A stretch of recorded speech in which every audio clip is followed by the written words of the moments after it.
Of course, with every stream, some things don't work out as expected. How is everyone tonight? Waiting for the tablet to wake up and show me the damn chat. I assume the tablet has power, I don't know.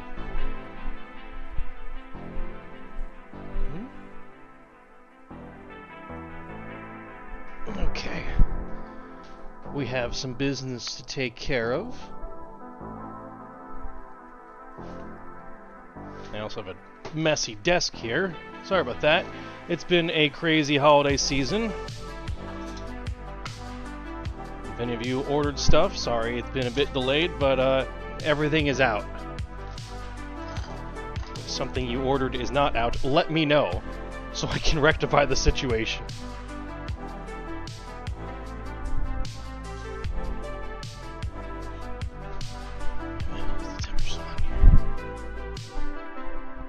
Also, let me know if there's any audio issues, because I think everything is well balanced, but you guys are the viewers, you tell me. Just about ready here.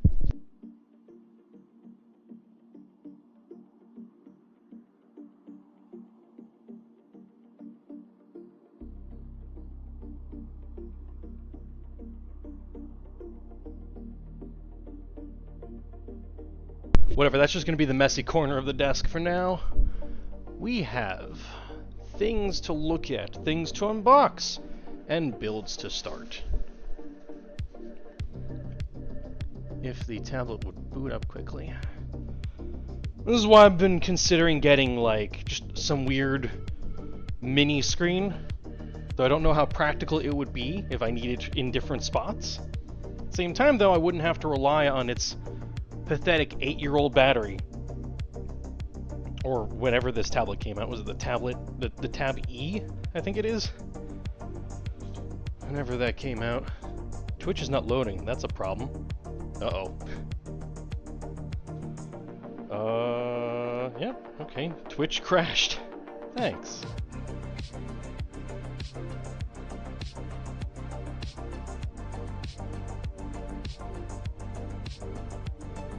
Okay, if I can't get Twitch on this, I'll use my phone.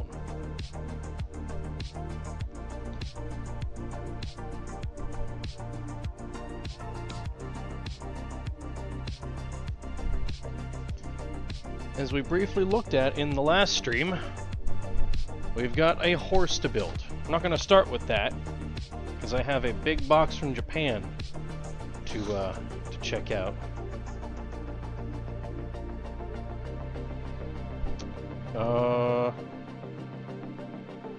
Okay, yeah, Twitch is, Guys,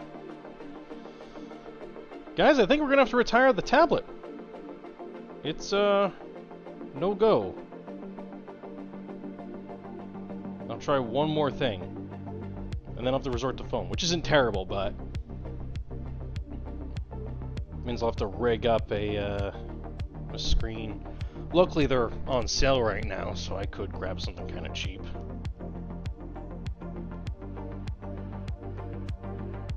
But is it really worth it to spend, I don't know, 50, 100 bucks for a mini screen and just look at chat? Well, maybe. I don't know. I'd rather not dick around on my phone when I'm trying to entertain you guys to some level.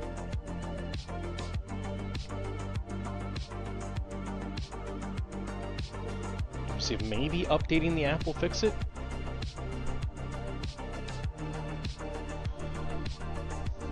Technical difficulties.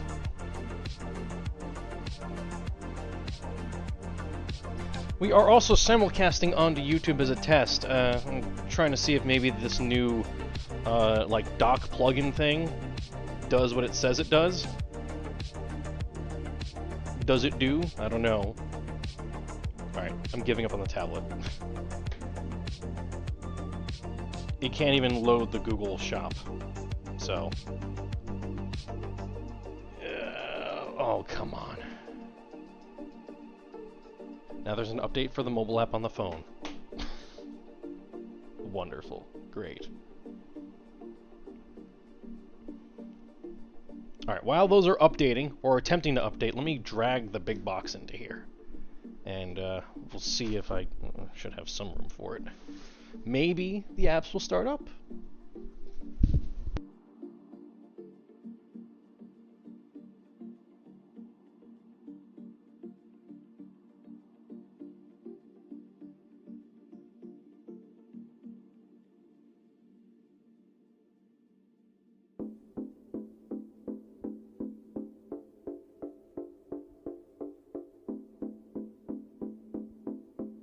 Trying to get this into the room without knocking shit over. Hold on.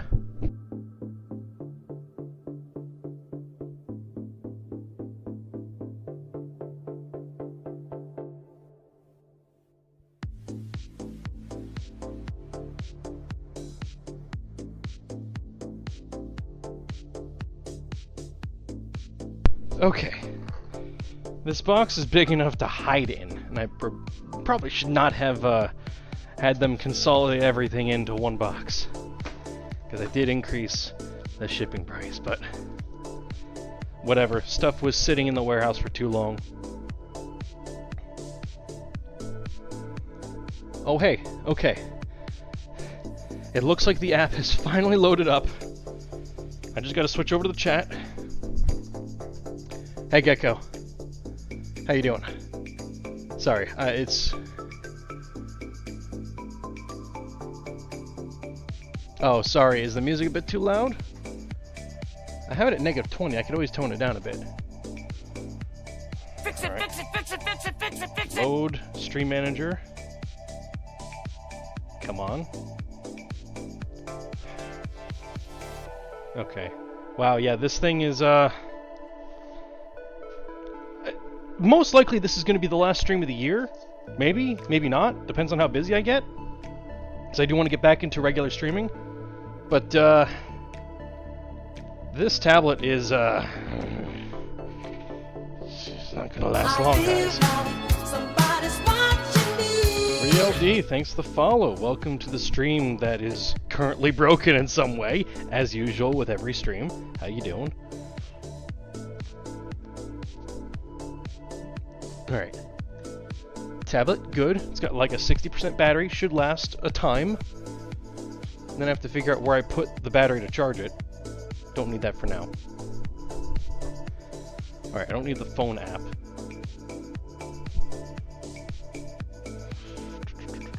Close that.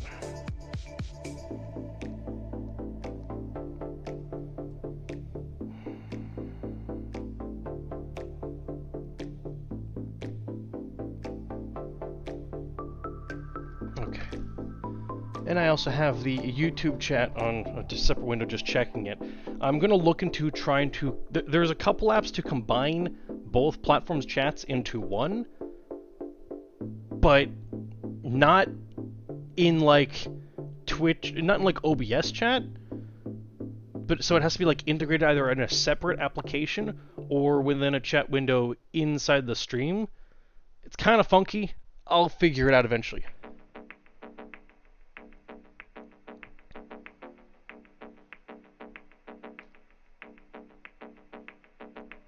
Yeah, for various reasons, but yeah, simulcast is finally working. Like a bunch of it has been a recent development within like the past half year, I would say, that people have nailed down how to get simulcast working. But yeah, the YouTube is a test. When I have more time, I will fancy up that side of things, and I'm hoping by the new year I can get back to making videos. I have probably like 10 videos in my mind. They're not written yet, they're not filmed, but I've got the ideas in my brain, and when the time comes, you will see. Okay, normally I would bring the box onto the desk as unboxing people do, but this thing is huge. Again, I could fit inside this box. It's that big. So, no, it's gonna stay on the floor, and I'm just gonna start pulling shit out of it.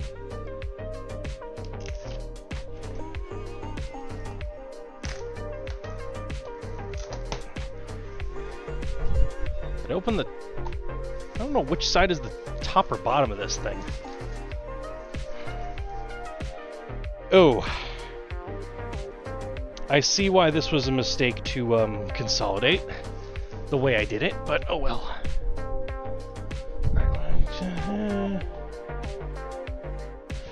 On YouTube I should be under the same handle.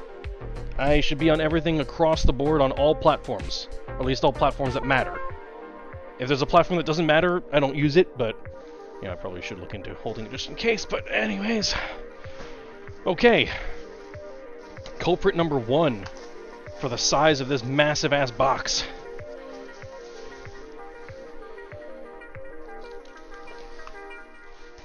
Oh, shit. Hold on. I'm just gonna rip all the bubble wrap off, because who gives a damn? I appreciate it. I like that people know how to package stuff, but oh well. Alright.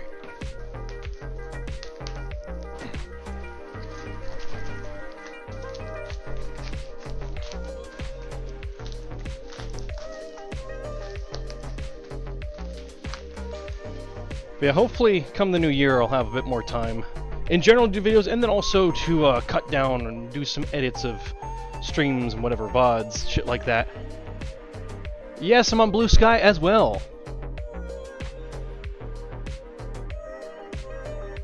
We got Monkey. This is a massive box. So, there's problem number 1.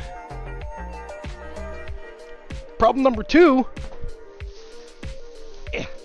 get off.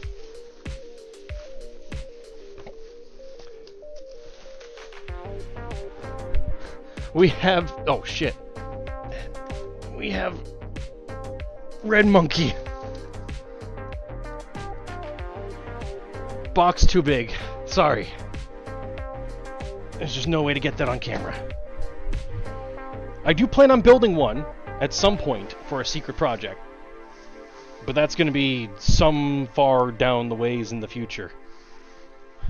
Not going to be for the diorama I want to build. Well, okay, yes, for a diorama, but not the main one I want to build. It's a secret project for later. So that's 2 big boxes. Here's number 3, if I can dig it out. This big shipping box is well packed.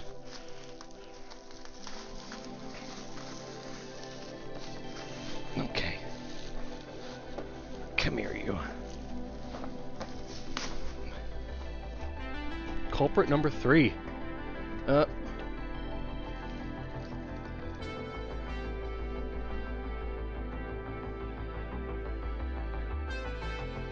It'd be very awkward if you put a monkey head on a Gundam. Don't do it. Let's not make some ugly kit bash. Anyways, big box number 3. We have a dragon.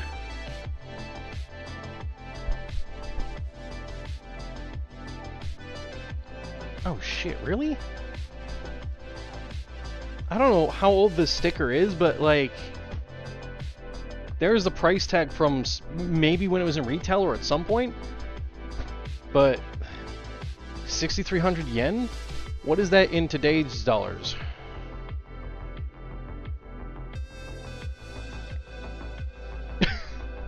That's like 40 bucks. No way in hell this thing is $40 now. If anything, it's more like, what, 300 something?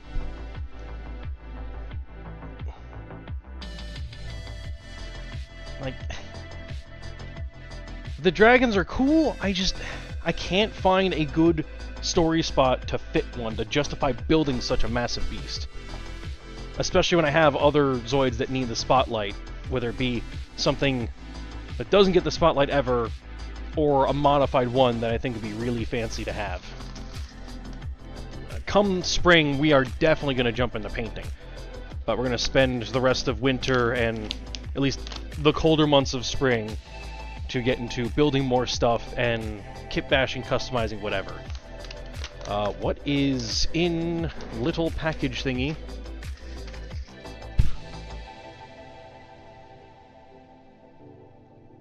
Rewind 20 seconds. That's weird. That could be your end.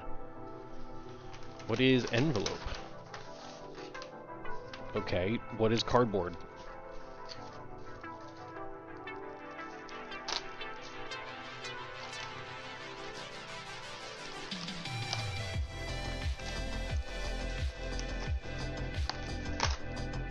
Sinker.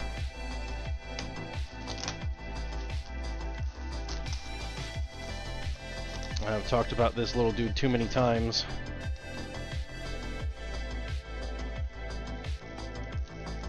Alright, you should be in relatively good condition.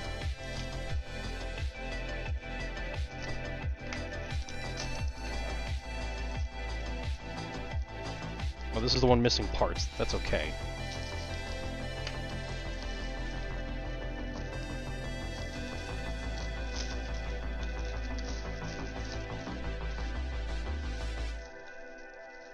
The cap just fell off.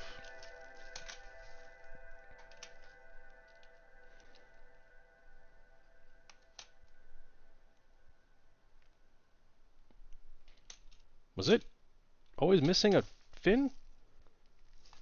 I don't recall. I'll have to check that. Nope, nope, it's in here. Okay. That's fine.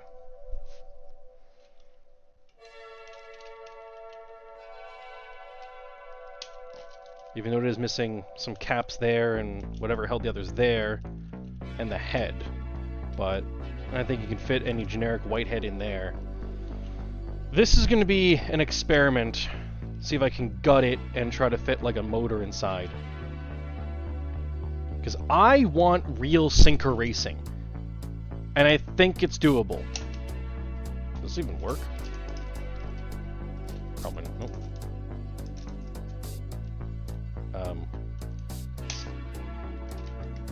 Nope, it doesn't. Oh, it's missing a wheel. No wonder. Oh, that's just straight up broken. Okay, well, whatever. That's fine. If anything, more reason to hack this thing apart. Hey, yeah, that's basically the plan. Zoid cart. Well, you know, recreate the sinker racing episode and also the weird Japanese bootleg fan game where they basically made a sinker racing game. I've yet to play that on stream. Maybe next year? I don't know. Remember, I'm still trying to stick to 2 Zoids games per year on stream. So, if not next year, the year after. We'll see what happens. It's a weird, interesting game that I personally want to have like a virtual box running the ISO or on a different burner computer because I don't trust random Japanese person's DVD, game on DVD disc from like 20 years ago, but the files are apparently legit. And I have a digital version just in case, but... Anyways, this is future plan. I'm probably going to have to take this to a store that specializes in RC stuff and have them size up a motor, and we'll hack up the bottom, and this will be interesting. I'll keep you guys informed, because if this works out, it's going to be a fire in the Zoids Discord. A good fire, not a bad fire. Bad fires are bad. Good fires are... Well, fire... It's kind of good and bad. You know what I mean? Alright, we have... box. What is box? Another sinker. This one's complete, with the instructions. It was cheap enough. I think it was like, what, 10 bucks? I don't know.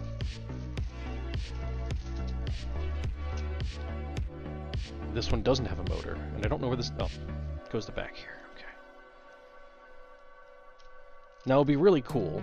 Probably not possible, but cameras are getting smaller and smaller.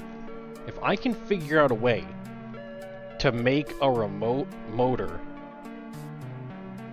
with a webcam, or a camera of some sort to a controller, I think it would be hella cool to have, like, FPV sinker racing. It would be ridiculously expensive to get that done, but the technology is there.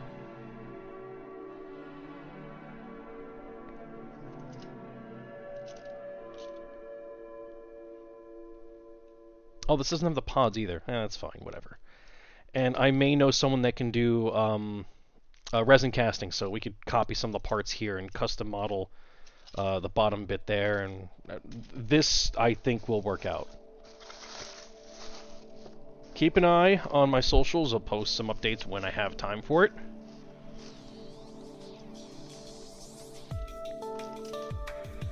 On top of all the various projects that I can and can't talk about.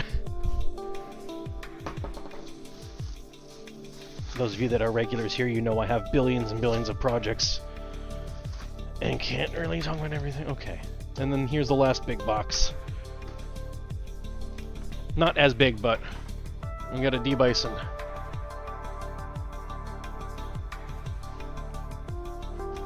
Just get the plastic off of that. Should be unbuilt.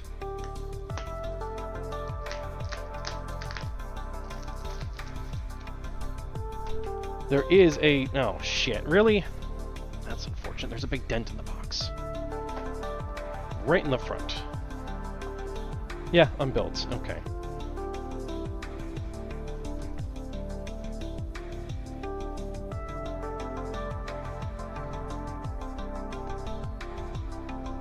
Alright, that'll go off to the side here. Boxed in. There is a second box on the way, but... You know, shipping delays, it's the holiday season. Nothing I can do about that. Maybe, for all I know, well, not tomorrow, but maybe like Monday, Tuesday they'll be here. You know how the DHL railgun is.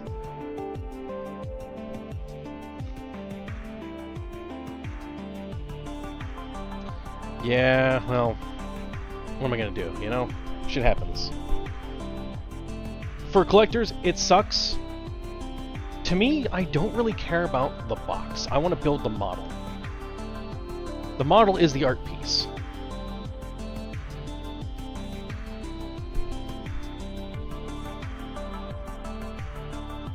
You know what?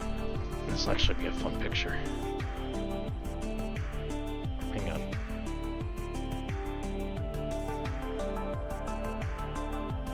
I can't post this publicly, but I can show it to, Actually, no, it's fine. Whatever. No need for that.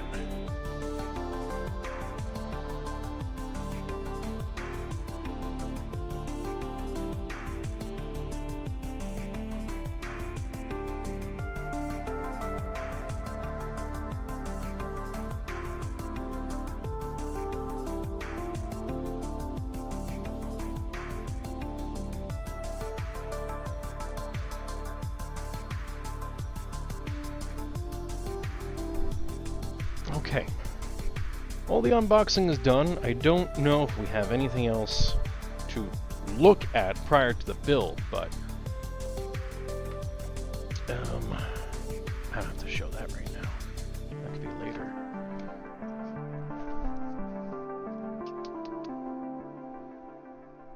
What is our time? We are half hour in.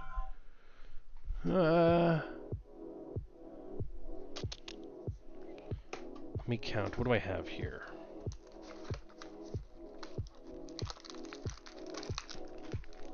Trying to do this without revealing. Let's see. Oh, okay.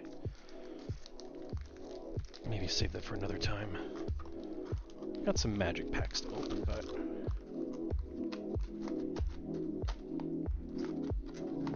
I'll save that for a more card game centric stream.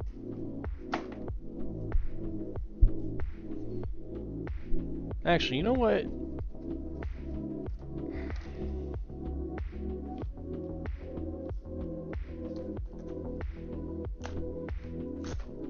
Fuck it.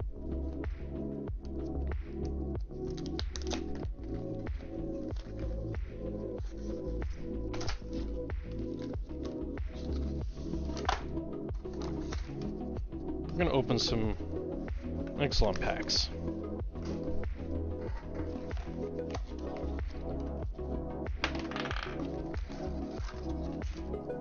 Don't need that stuff, don't need that. Another D20, you can never have enough D20s, I'll never use them, so whatever. Card. Let me get paper.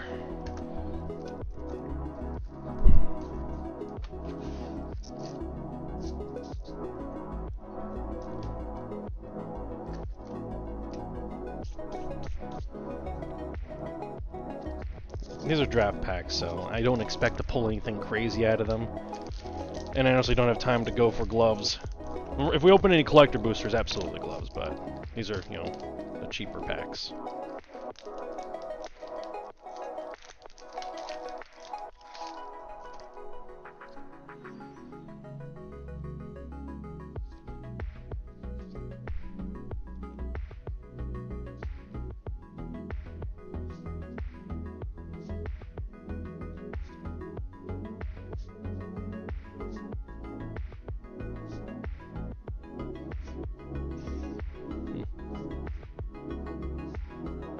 Those are rare. Cool. A foil. That's a baby dinosaur. Then a forest land and tokens.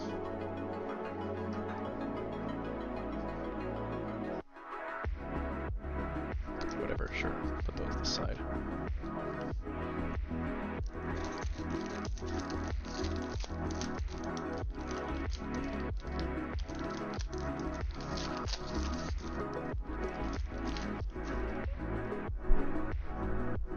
I need like a good day of nothing happening to roll in some of the, Oh yeah! Blank tokens, that's, I'm sure, for... Well, this is for a double-faced card. Some apparently exist in this set, and that's why they put them in there. Instead of you having to, like, take it out of the sleeve and flip it over, it's just like, here's the other side of it, or whatever. I'm sure. What was I saying? Oh yeah, I need... Unfortunately, it's just been constant one thing after another, and anytime I'm like, I have a free weekend, no I don't. But hopefully, before the end of the year, I'll be able to have like a day off of just doing nothing, and then roll in all of the stream updates that I've wanted to for months. There's a lot of tweaks and more surprises for you guys to find.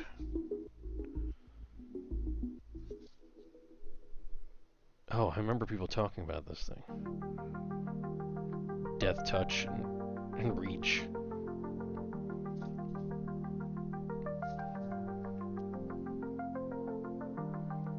And then... That's not bad.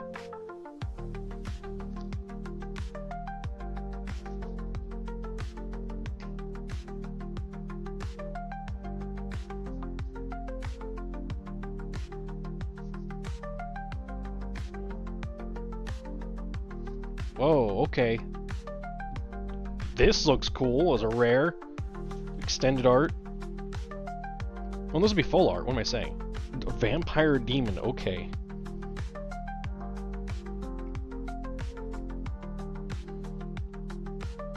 Each player sacrifices all other creatures they control, then each player returns all creatures from their graveyard that weren't put there. And oh, okay. That's interesting. So this dude wipes the field and then brings back all that were dead prior to him entering. Interesting. That's cool.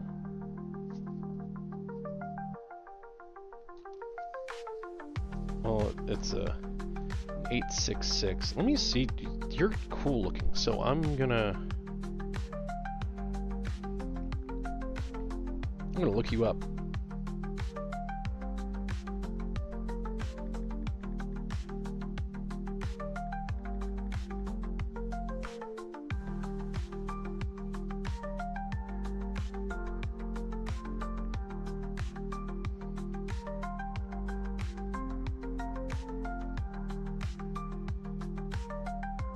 Oh, okay.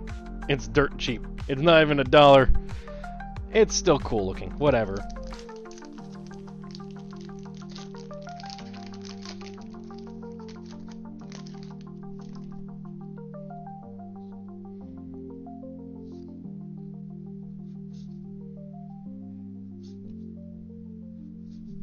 If I was ever tempted to get a friend into Magic, they're into dinosaurs, so this would be an easy set. Unfortunately, Ixalan oversold, and it's already like 3 cycles behind because Wizards keep forcing Magic to put out more shit.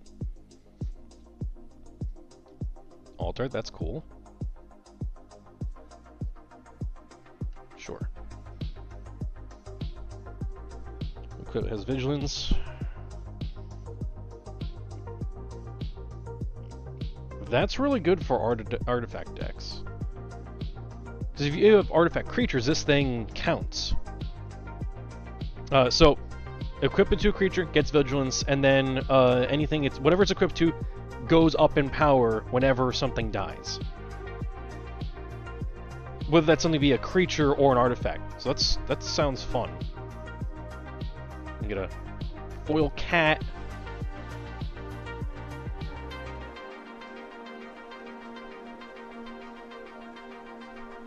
And then a land token.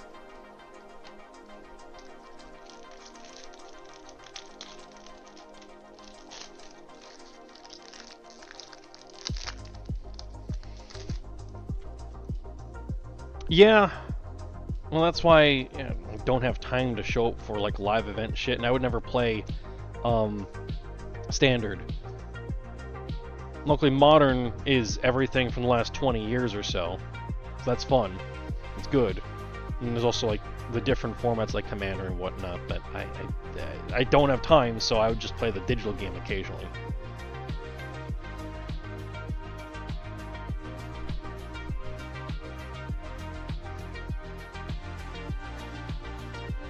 Mythic Enigma Jewel.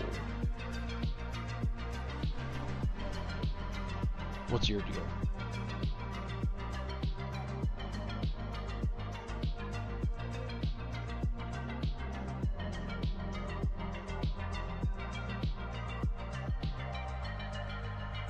Okay. So you do a bunch of shit and it vanishes and then comes back as the other side of it, which we'll check in a moment.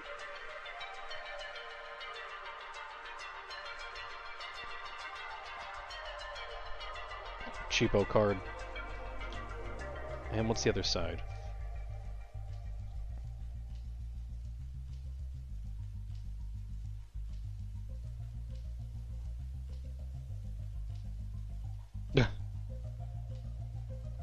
Jeez, okay, so it has all the abilities of cards that were used to turn it into... It's a MacGuffin card. You sacrifice a bunch of things to make it, and then it has all of those abilities.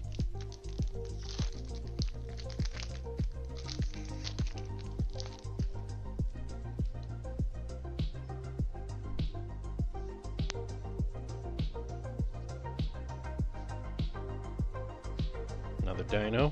Big spider.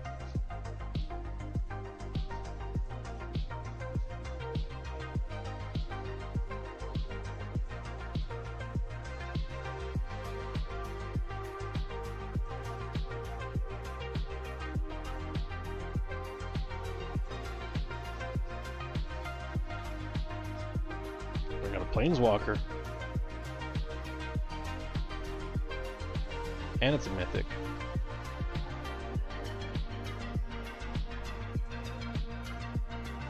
So if you play a spell from exile, you gain life, opponent loses life. It can make tokens, it can discover whatever the hell that is, I forget that mechanic. And then exile cards from graveyard, and then add an island for... Oh, interesting. You may play those... Oh shit, okay.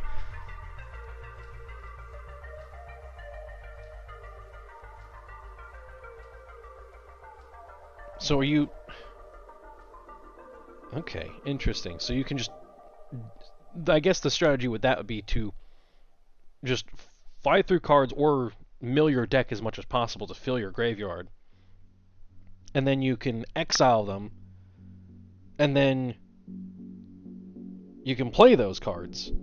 You get a bunch of mountain mana for it, and then when you play those cards, then you gain life, your opponent loses life. interesting.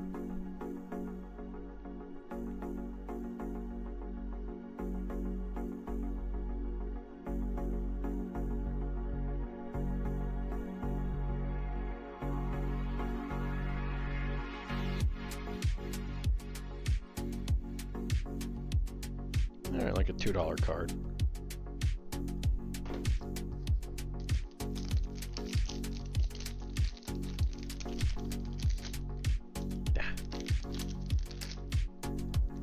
This pack is falling apart on me.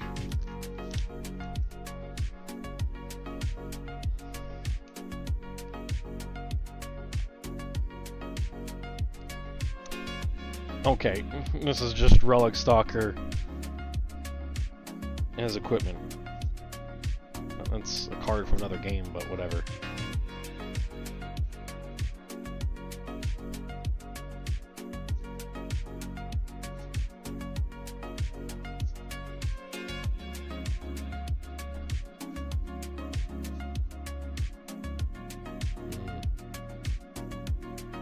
Chupacabra.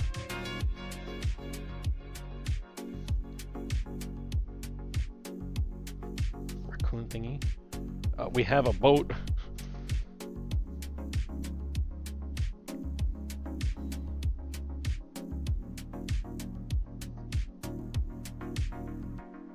And then a foil. Land token, and then another token.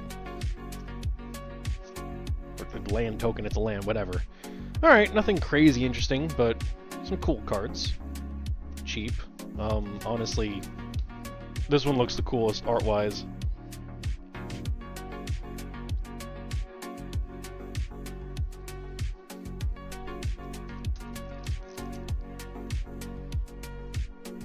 Let me find a good place for these, because my card collection is falling apart.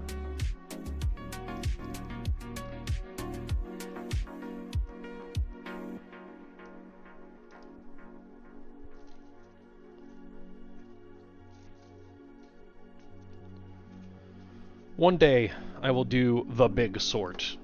Well, I say one day, I have to do it soon, sometime in the next few weeks. Because, you know, New Year's and then con season starts. So I'd like to get all of the cards into binders and priced and shit like that. Alright, we're gonna move a stack of jiggies out of the way. I need desk space, and I am low on desk space. You know, let's do shit out of here.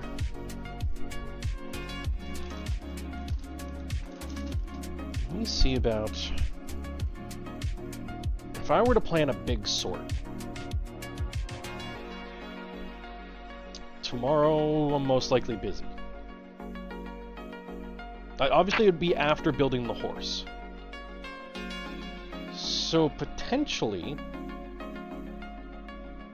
if I don't end up doing something during New Year's, then it'd be during New Year's.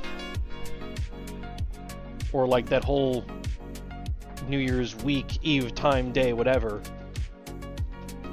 Yeah, that's what I'm thinking. Because, you know, everyone's free during those days. And I won't have other things to do outside of entertaining you guys. So we'll just fucking sit down for like a day or two straight and go. And just, you know, look at every card, find the best condition one, pop it in a sleeve, pop it in the binder, rinse and repeat through thousands of cards. It'll be an interesting, fun time.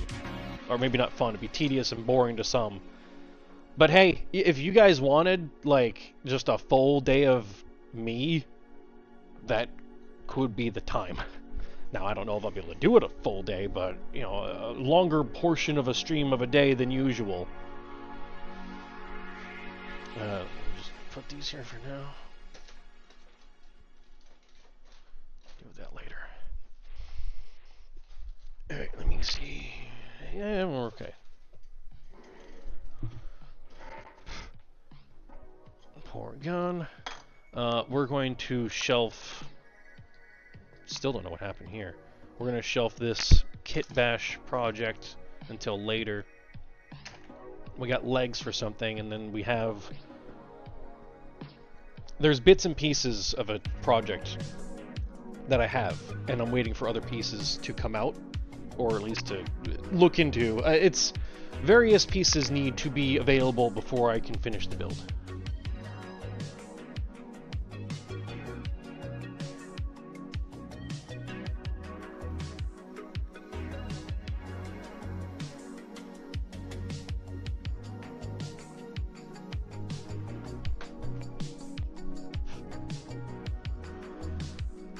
In the meantime, let's see if perhaps this, to eventually be a kit bash, will work out.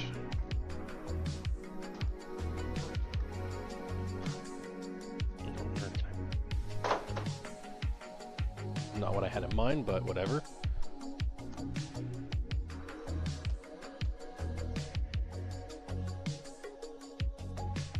Yeah, I'm not expecting anyone to be available in the next week or so, but that's why I'm saying, like, around New Year's, I may be...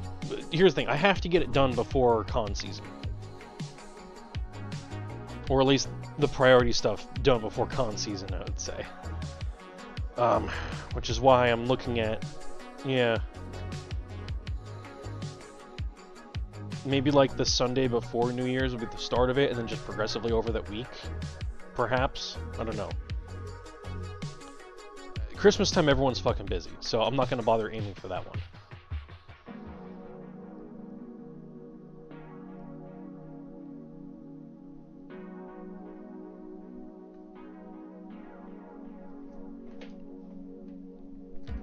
Alright. Horse. Let me... Before I even start building, let me get this box out of here, because I'm trapped in the room otherwise.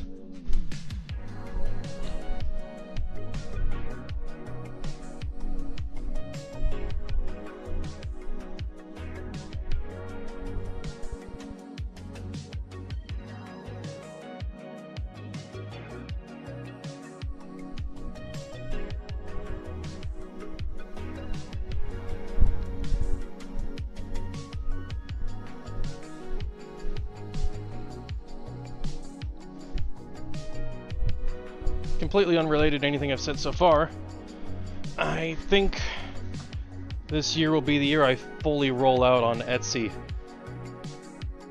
The big fucking bird.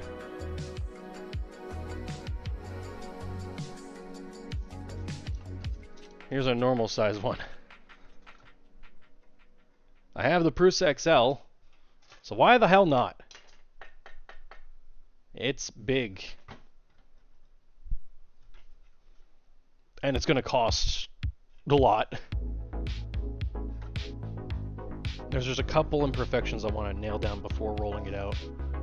And obviously produce a lot before, you know, just so I have available stock.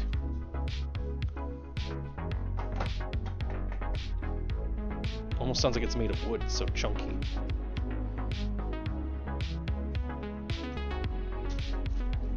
Why is there a bag here?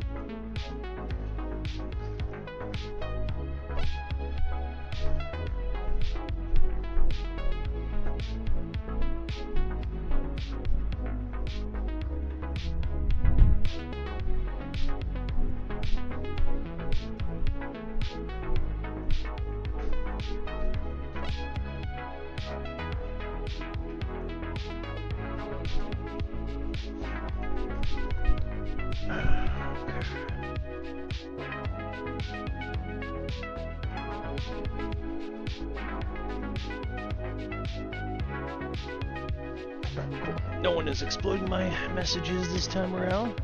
Great. I say that. Oh, that's what fell. Okay, I see. Yesterday something fell behind the desk. It was the battery. The battery for the tablet. And it's script on the wall. Got paint on it.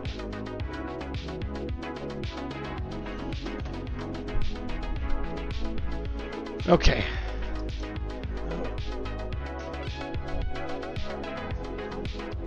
Also, hopefully by if not later this year. There's not much left of the year. Hopefully by New Year's I'll get the printer farm back up and running properly. Alright, what do we got here? Pliers, don't need you. I need you maybe. You know what? Let me clean this up real quick.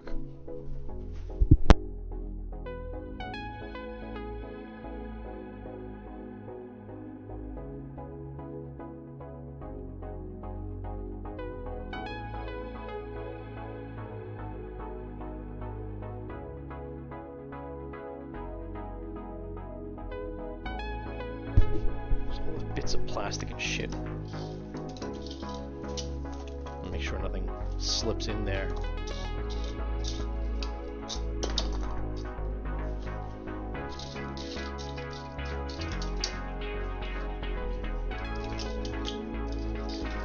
That works. Just we have like, you know, another quarter foot of desk.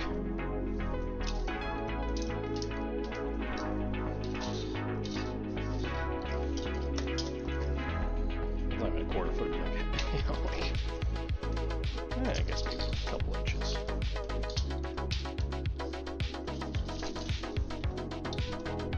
See, like, this is plastic recycling, not half a magic card recycling.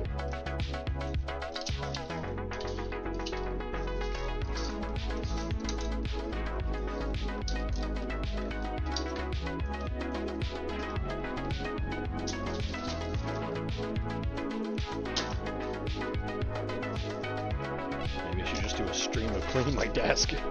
Bird, away with you.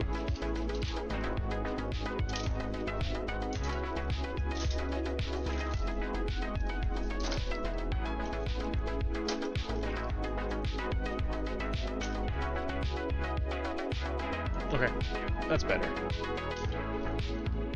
That's good enough.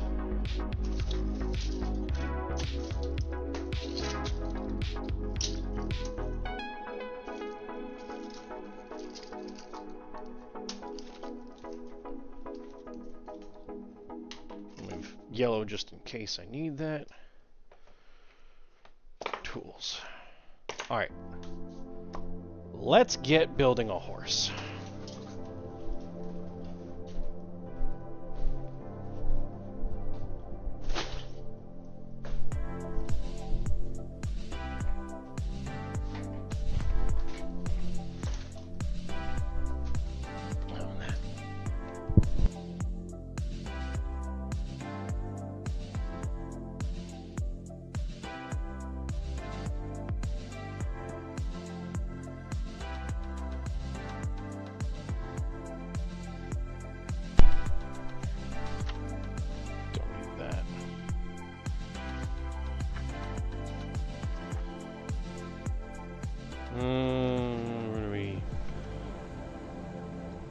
Where do we start? Alright. Hang on. Turning off the mic, because it's going to be unbagging everything.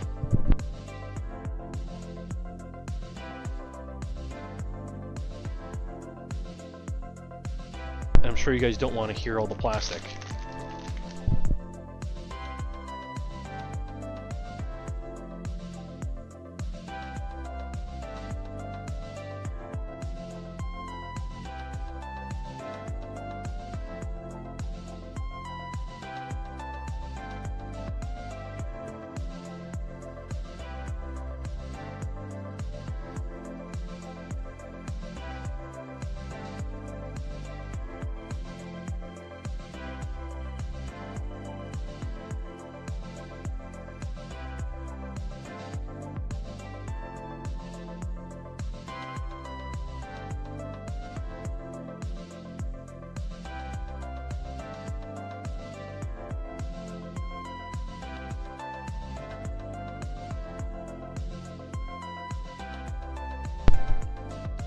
Clear translucent pieces in the back for now, so they don't get scuffed up.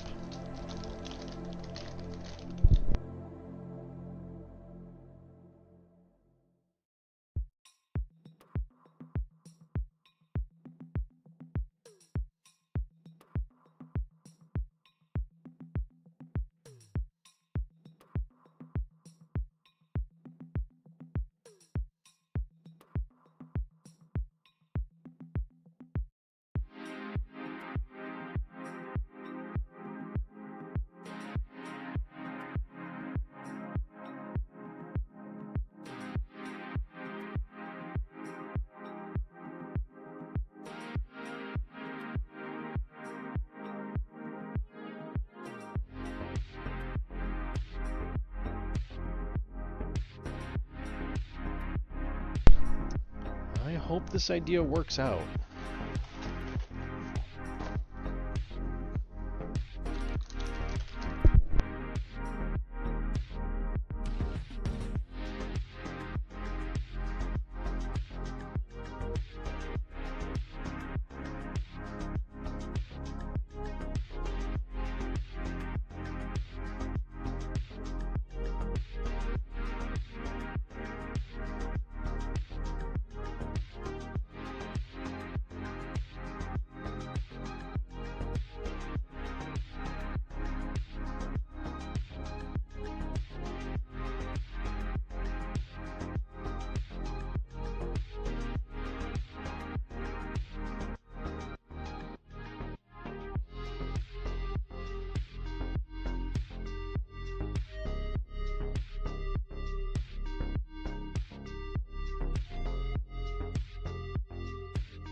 Alright.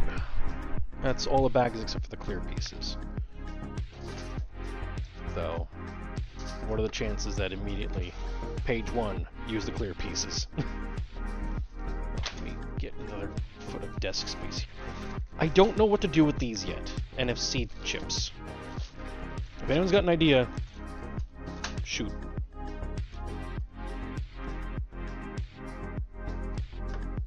Scoot this stack of magic cards out of here.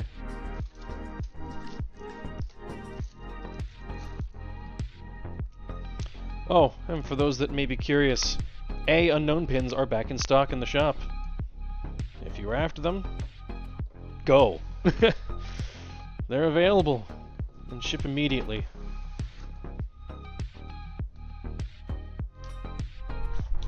Alright, horse.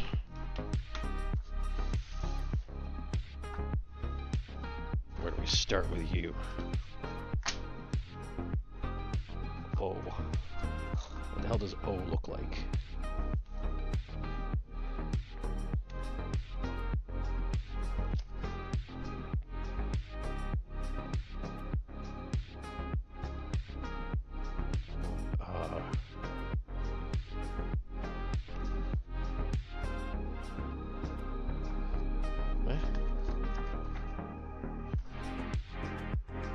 Oh, I see, it's 01. Alright. Whatever those pieces are.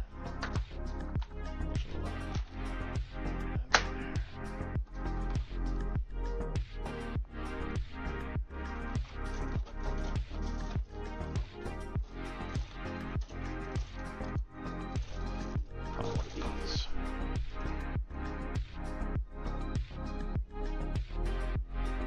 No. This. And then it was P? Yeah.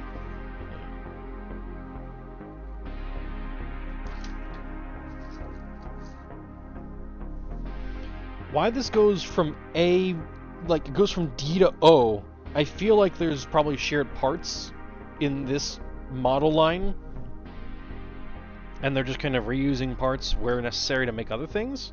I could be entirely wrong, but it's just odd that it's such a huge jump. That's a tiny screw for that one. It could be over here. One of these. There we go.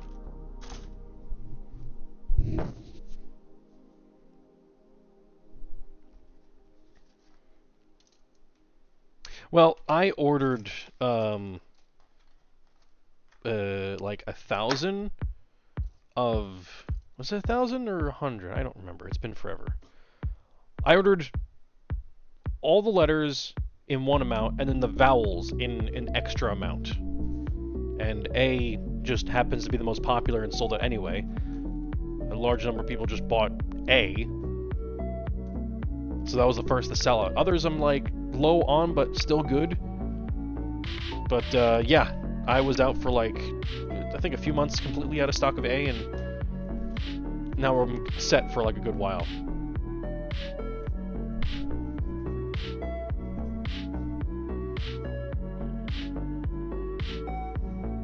So if you ever just wanted to, I don't know, spell out you can order like 10 A's. I would not have a problem with that.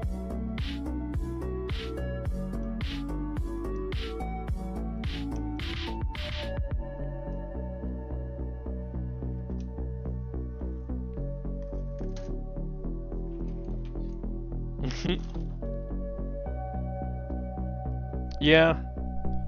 Well, if anything, because usually I sell them at cons. Oh, I wish I could find it.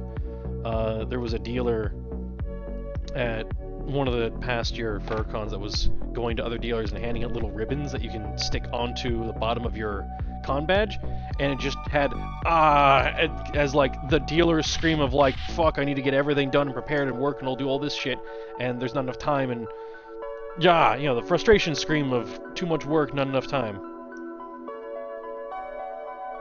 It's somewhere in one of my boxes, and maybe I used it, maybe I didn't. That's not strong enough.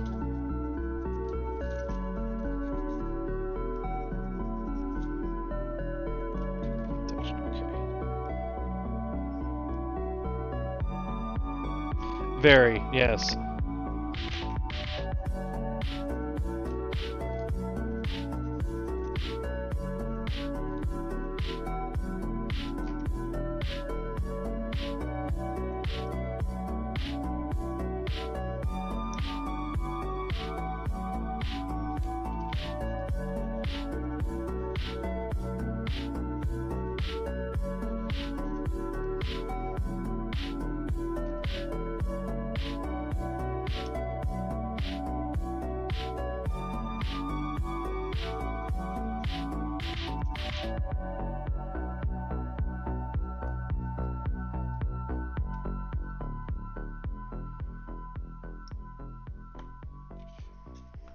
Oop.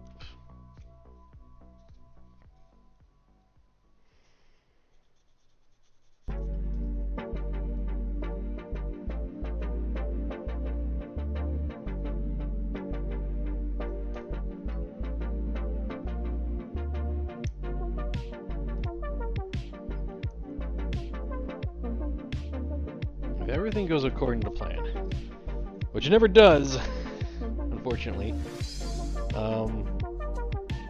Well, much like last year, I have a secret project that I'm going to hopefully produce and then have as a new item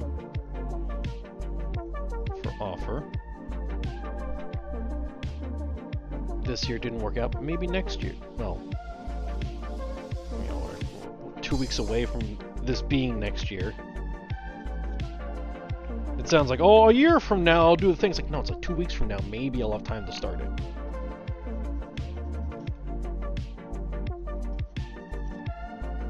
I can't say what, but I do have, maybe people remember from like a while ago, this little teaser. One day, that's all I can say.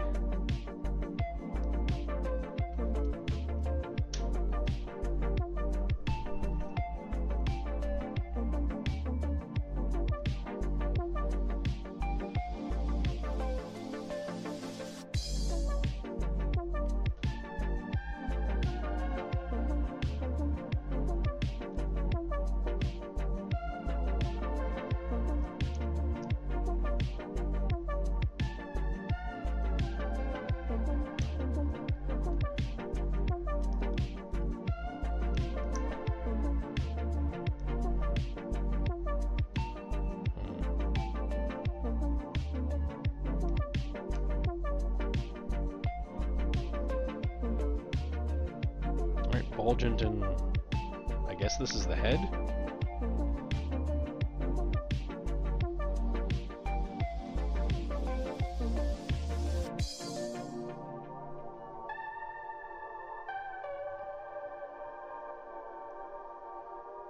Or it's going to become the head.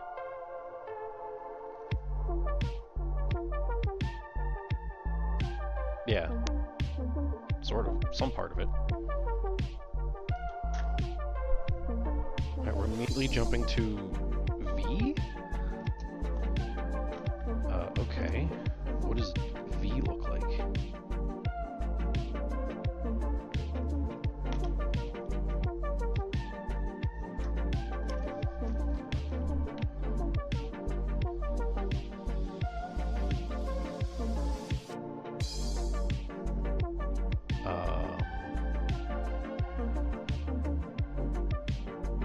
UPS. Oh, that's V, okay.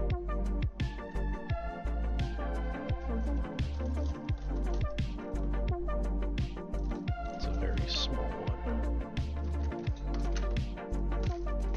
There's only like 3 pieces, so it's gotta be other side.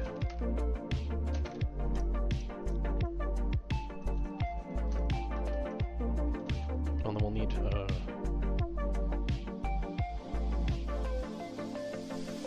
whatever the other one is.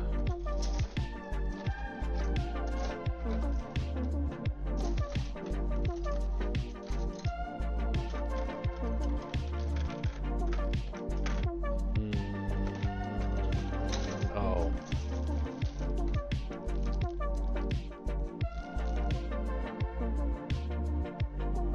Okay.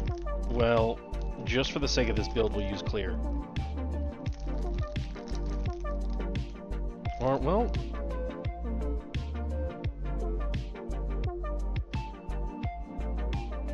I guess it really doesn't matter, because I'm not going to use the head of this thing.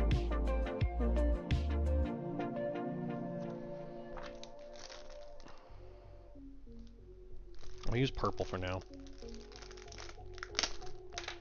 I do appreciate they included both options.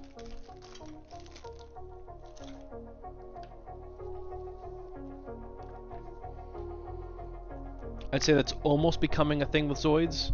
I say almost, because it's like a lot of the kits they'll like put one out and then like a year later they'll do like a Marking Plus version, which is maybe like an updated set of decals, maybe some mold fixings or whatever, maybe like an included extra part or something, and then they'll include a clear eye or canopy piece. But now we're getting to the point where the kits are selling fast, and for some reason Geysack was announced, and then pre-orders went live and then closed up, and then like a month or two before, like a month before release, then the Geysack Republic version came out, former Republic version came out, so it's a different color, and then it comes to a clear piece. I'm thinking like, why not just make a box that has all of the different accessories? Oh, and it has different gun suits. Make a box with all the accessory pieces and all the canopies, and then you're done. And just mass produce that, as opposed to having 2 different products on the market. But what do I know? Maybe they want to capitalize on having variants and stuff. That's fine. I would say from here, maybe it wasn't planned, but here on out, they should do that for all of them. The Molga set was recently announced, and that one has just one Molga instead of the 2 that the past Molga prints had, but it has all of the options and accessories from all of them. Which is cool. It just sucks that now you have to buy like 4 of that if you want 4 Molgas. But hey, then you get 4 sets of every weapon, which I don't need, but I would maybe like to take a couple of those weapons and stick them on other Zoids.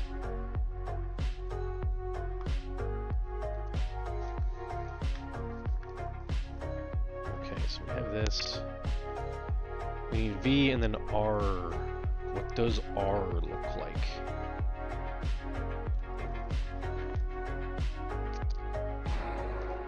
It has the weird, the wing thingies, or what? Not wings, but like they look like a part, like that, kind of, sort of. The one with the looks like armor plates.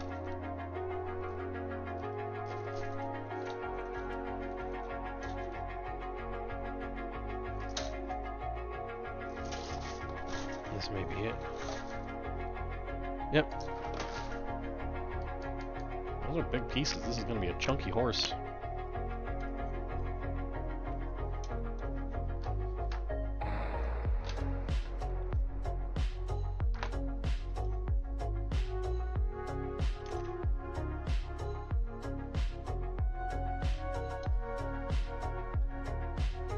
One and two. Okay.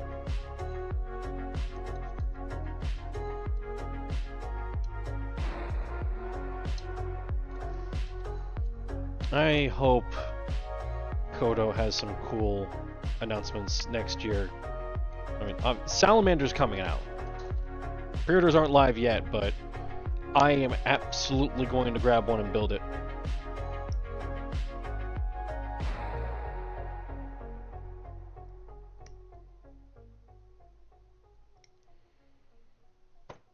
Because it'll be, well, I guess not the first HMM that was never in an anime, but in modern times, it'll be the first one of the first, well, I don't know. Not really, but, because Iguan was never in, Iron Kong Yeti, Gojo's Gunner, Gojoless Ogre, they were never in any anime. What else? There's a Stinger ZS, that was never in one. You could also say like Desert Shield Leg or whatever. So, in this decade, it'll be the first. Well, I guess you could count Koenig Wolf too. Though, there was a Koenig Wolf in Fusers and Genesis, but they were like side roles, so nothing important. And also mistreated. I don't know, anyways, people like Salamander, and this is going to be a massive kit. They said it's going to be Gojoless sized, so it's going to be a big fucking pterodon.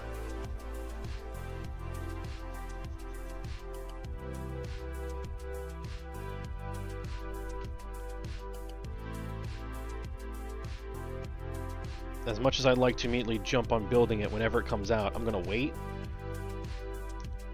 you know, some months, just in case they announce a variant.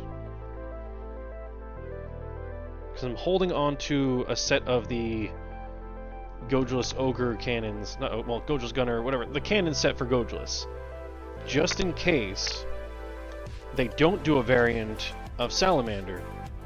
Because I had a Moto Salamander Bombvern and then sold it once they announced they were doing Salamander.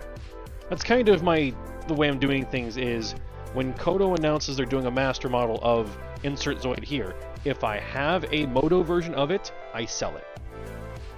Because I'd rather the master model with the higher articulation and detail and stuff.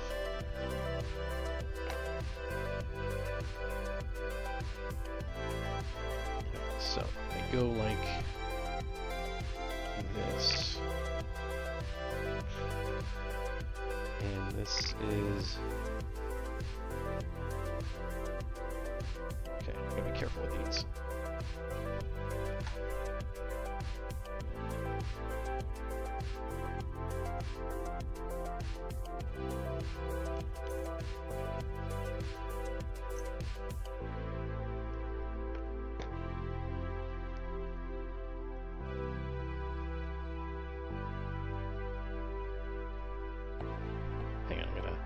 Cut off a little detail here, a little nub. But yeah, Salamander Bombvern was the variant I had from the Yujin Kaida series.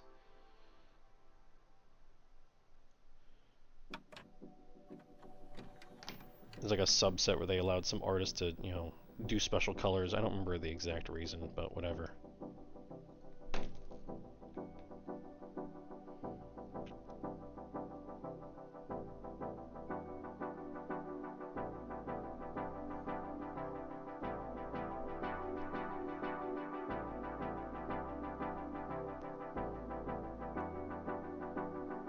Okay, that just went straight in. Oh, okay. And there's a little socket to pop it out. Thank you, Kodo. You learned.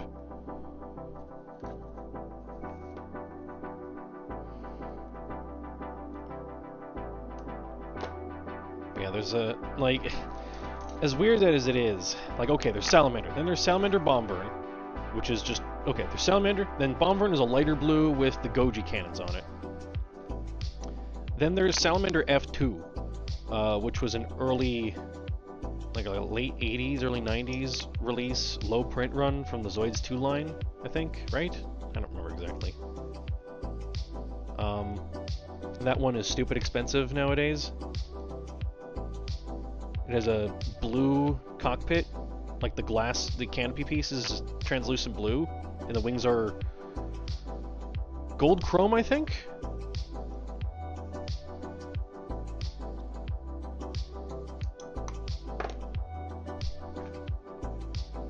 Now, how in the hell did physics do that? I don't think the camera picked it up, because that was too fast, but for reference, this little nub was here. I cut it off. It bounced out of camera view, hit the light, and then came back to here. I don't know, someone try to just make a note of time.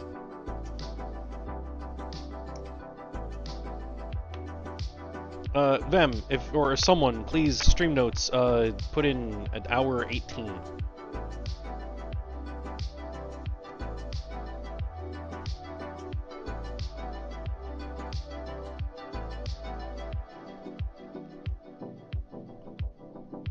Because I heard it, like I cut it off and I heard it hit the light, but then it's just back here?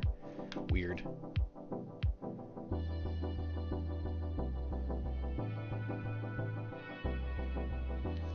But hey, I guess that's not all that different from, what was it?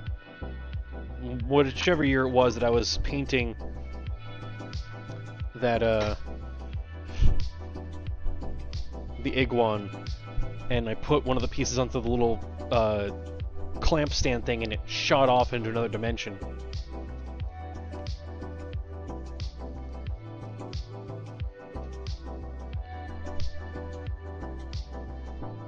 Appreciate it. What does the Japanese here say?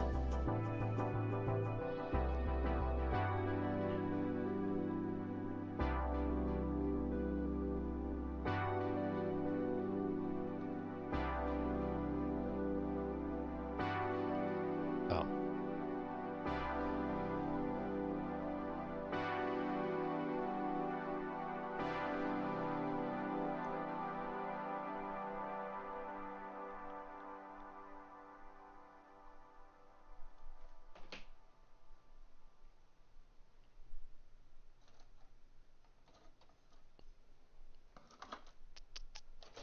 Let's see.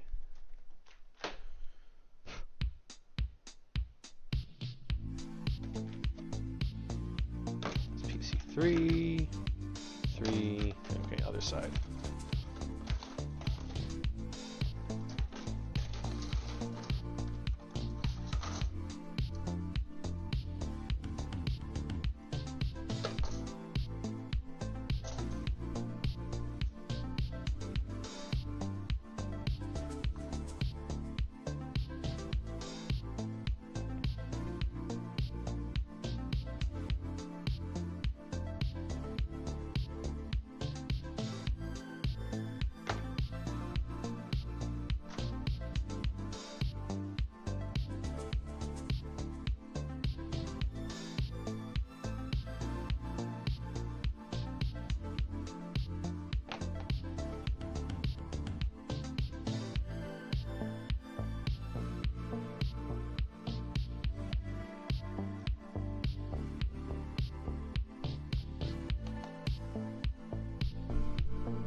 What do we do?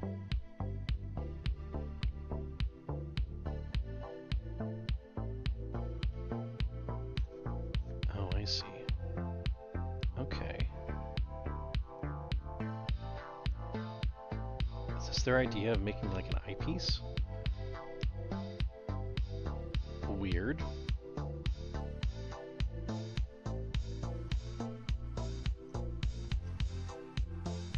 Oh yeah, so Bombvern. If they don't do a Bombvern, there's also so the Zoids fan base is very strange in its ways. And that's kind of why I appreciate it. Besides liking Zoids in general, being a nice fan base. There's a weird, like, I guess, ironic, in a way, sometimes obsession or just favoritism towards the stupid shit. I don't know if that's the best way to word it, but... So, back in the 80s, when Zoids was doing its early push, before it was like a household name for a time, the UK did not get any of the box lore that Japan had, so they made up their own lore and put it into a comic, and had it like produced by Marvel with really good artwork. Like I think, if I remember it, it was done by Marvel people, but then they had some like DC artists on there. I don't know. It was a weird time. And then they printed it with back issues of Spider-Man, but then sometimes those back issues also included Star Wars in it. So like there's a comic cover out there where it's Darth Vader and it's like the Force is strong with, like, it says Star Wars and then Darth Vader and the Force is strong with Spider-Man and Zoids. It's like the most confusing three completely separate things all in one comic. I kind of want to get that just to frame and make people question when they see my... Yeah, I'm going to do that. I'm going to try and find it. As long as it's, you know, affordable. I don't care about Spider-Man to the point of having Spider-Man on the wall. I don't care about Star Wars enough to do that, but because it's Zoids related, I would do it.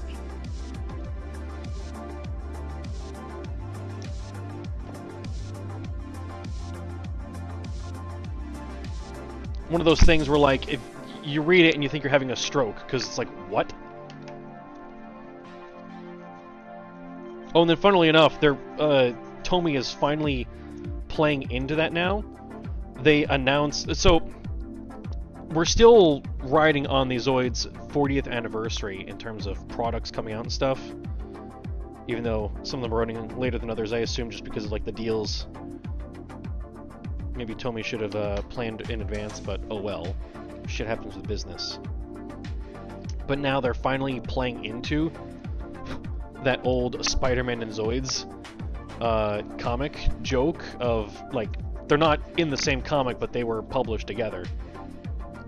And now there's two kits coming out, weirdly of the Zoids Wild line. So it's the spider from that. But it comes with a figure of Spider-Man riding the Spider Zoid. And then the other variant is just Venom and a black spider. Which kind of, you know, the joke from 40-ish years ago has now come full circle, and now it is Spider-Man and Zoids as one product.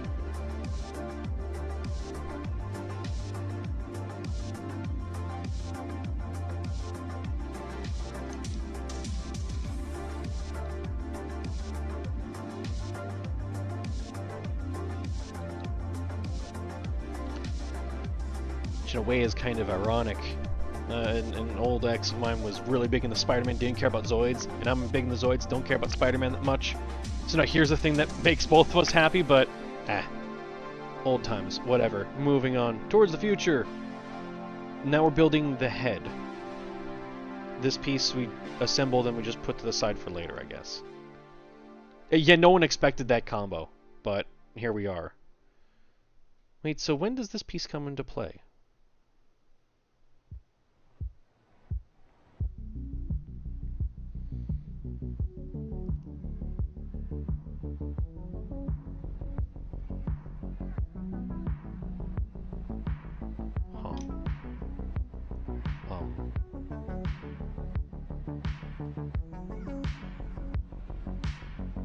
Alright, what does that actually say up there? Because if I built the wrong piece for some reason...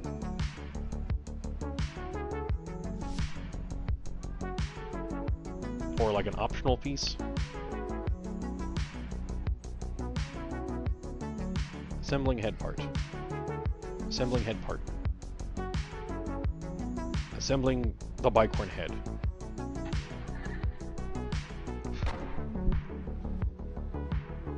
Oh.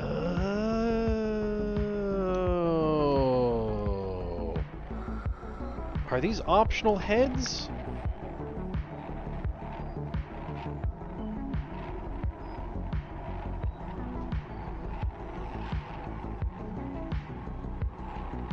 About assembling head.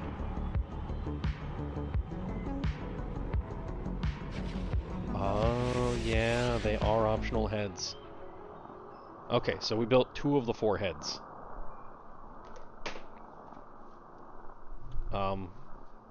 I should have been reading, but oh well. We'll go with the actual bicorn head, not the weird... It's a bicorn, but then you can also make it into a unicorn. And then... Well, actually... We can skip that entirely because we have a horse head.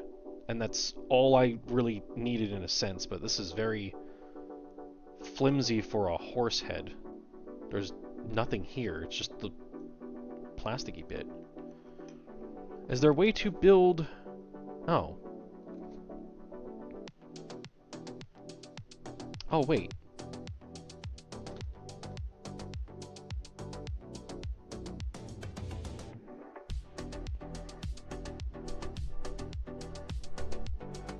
I see now.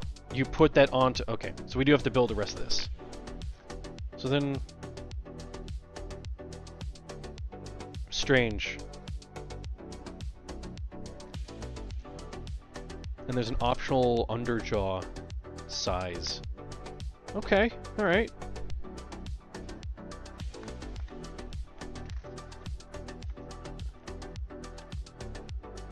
Building the unicorn head. Who's to say we can't combine them and use the unicorn jaw and the bicorn head, and then take the horns off and just make it a horse? Or we go crazy and make it a tricorn.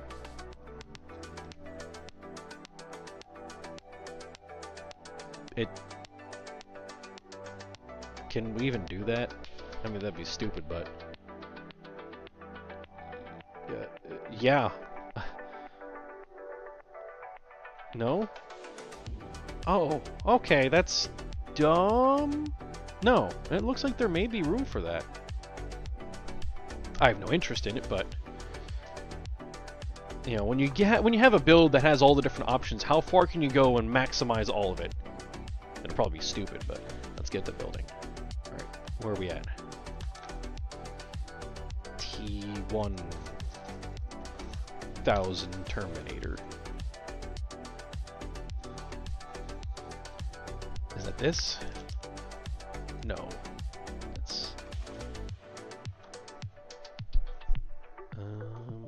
It's a piece with the things in it.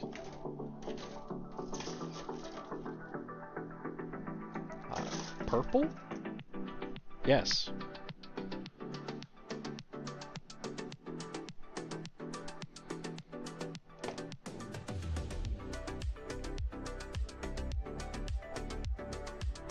Oh, right, yeah, going back to what I was saying about, the irony. So, the Zoids UK comic is weird and dumb, but beautifully done in a weird way. The art is just really damn good for how bizarrely stupid and off-script the comic is. And there's a salamander in it, called, like, Krark the Destroyer or something, and he's just a pure red salamander with like a sassy attitude. And, you know, just as like a weird variant, fans love him.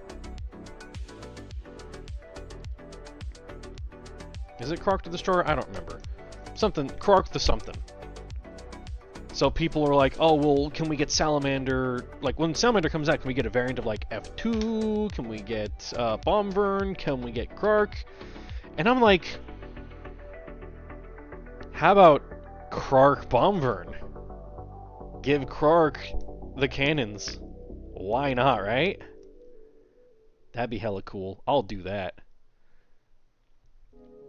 I'm sure others will do it as well, but I think it'd be cool. Yeah, it's weird.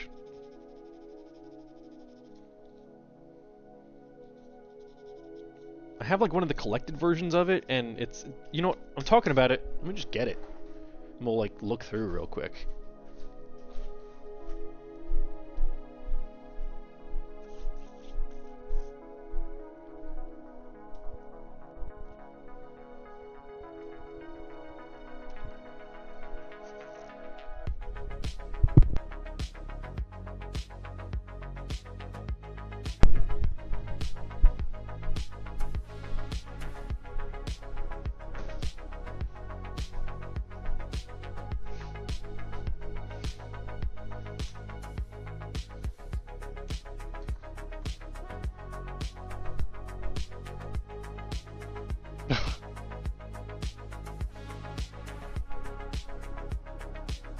It's weird how they have the faction symbols, and I guess they use them for the factions for the Zoids themselves, but again, the UK comic is weird.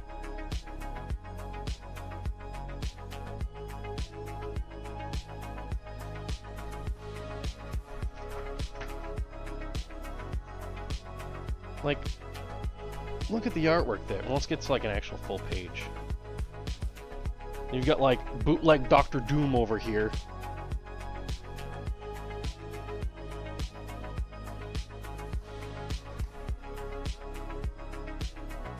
But as I said, things get weird. Like, there's gold dudes and blue dudes or something, and it. So the UK has weird censorship, and I don't understand where it came from in regards to Zoids. But as an example of its weird censorship, Ninja Turtles were called Hero Turtles, and nunchucks were not allowed. Yeah, weird gold cyborg dude, something like that. And like they weren't allowed to be called pilots for some reason in Zoids, but they're like battle computer humanoid shaped things. I don't know, it's weird.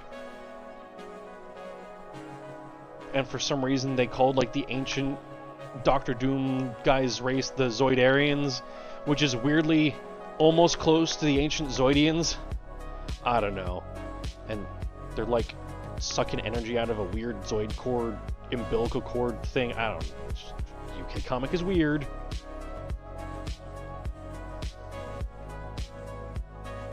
Well, that dude's fucking dead.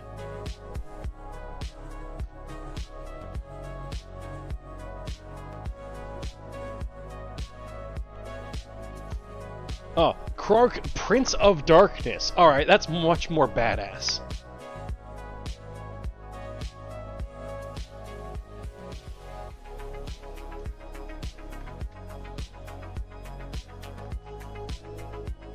Yeah, this is like a condensed, collected version of the comic.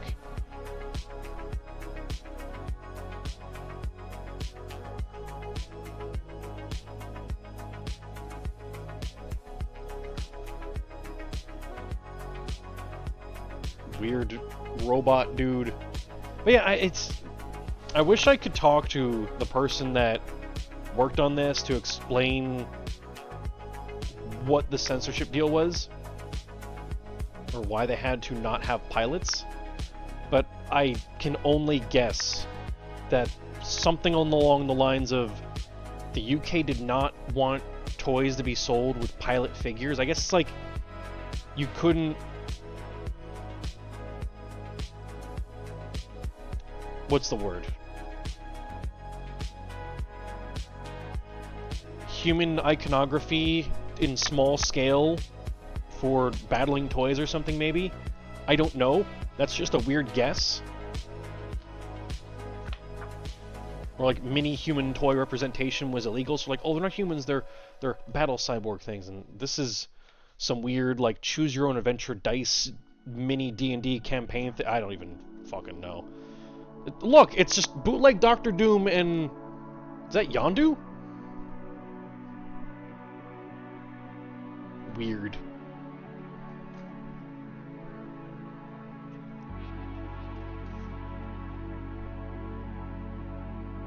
If you just take that little page right there and post that without any context, you would have no idea what comic this is.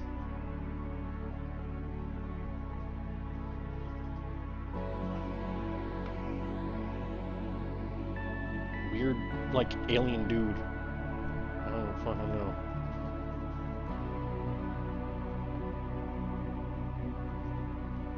Yeah, he's just totally Doctor Doom. And hey, you know, relevant with the movie coming, or at least in production, or whatever. I don't know.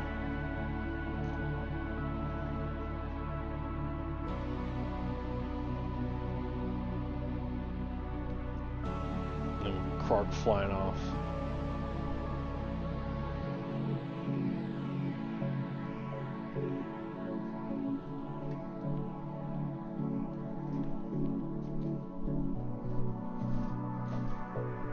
I wonder how quickly people are going to paint up Krark, Prince of Darkness.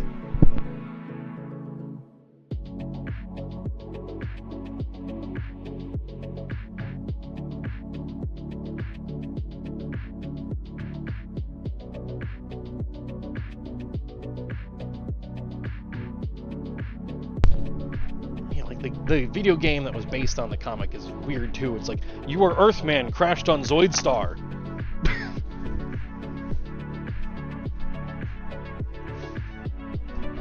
Baffling that they thought that was appropriate in terms of like, yeah, this is good. It's like, get a little more creative. Oh, and the Doctor Doom looking guy, his name is the Namer, and his job is to go around and name the Zoids. I'm not making it up. There's an entire like overly produced musical drama audio cassette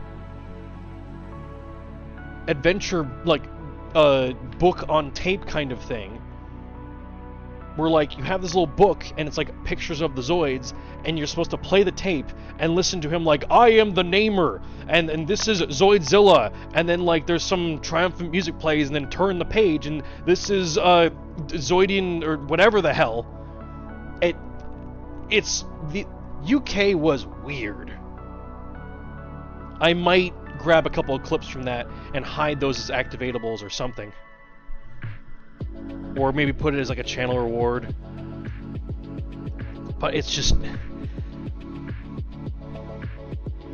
People complain that Zoids Wild is for kids. Meanwhile, the 80s UK Zoid stuff is just like... weirdly simplified and kind of childish. But then the art is bafflingly good. I don't understand it.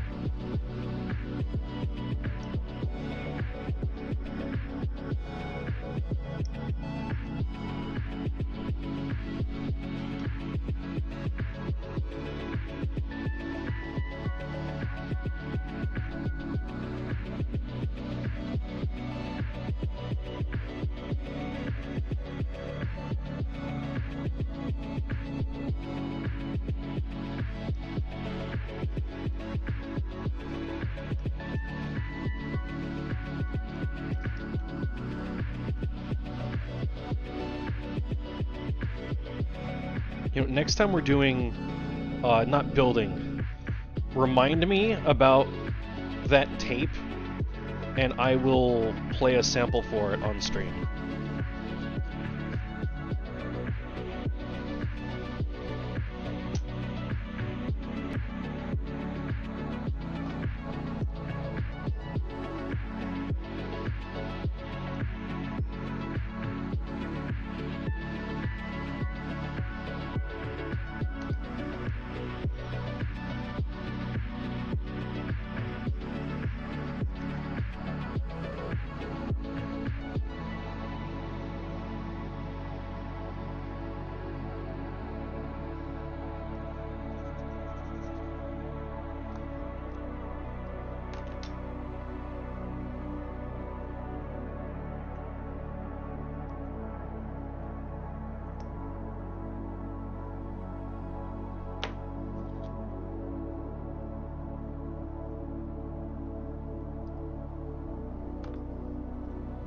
definitely gonna look into making Krark Bombvern.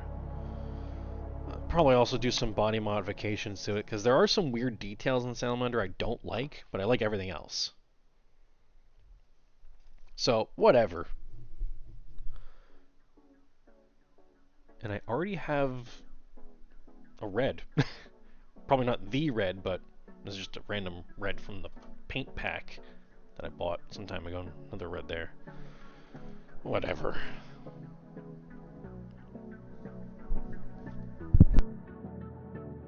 And also, that's like a year out from now.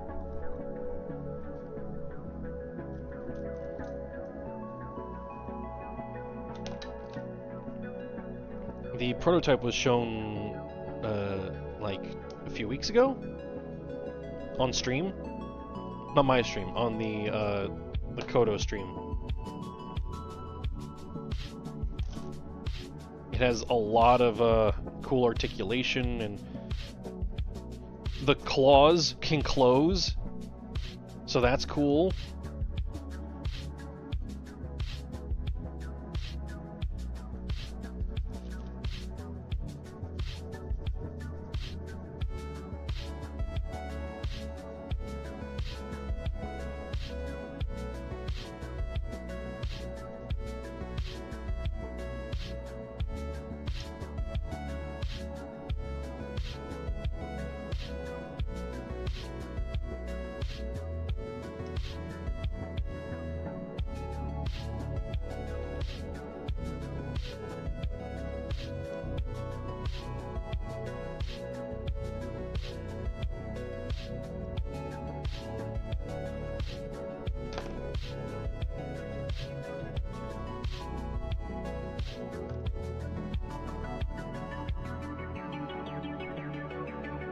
You know, worst case, Vim, just post a note in stream notes. Maybe I can set it as a rotating channel reward.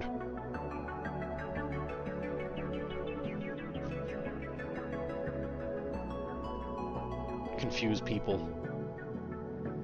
Alright, so that goes onto that.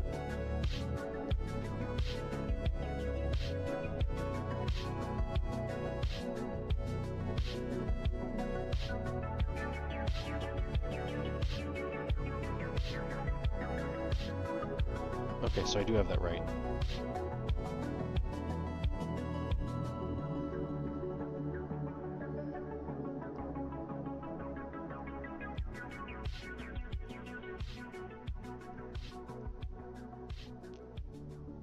Oh, what? Oh, it doesn't... See, that's weird, because it does fit kind of flushly in there, but it's not supposed to go in there. Oh. Okay, I see. That's why... Alright. Yes. The inside of the purple piece is concave.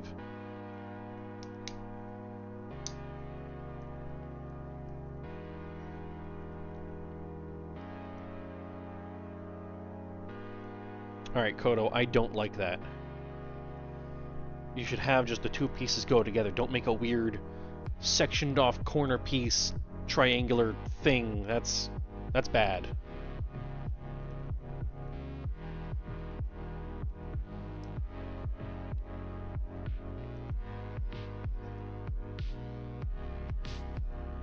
Okay, there's a weird start to this.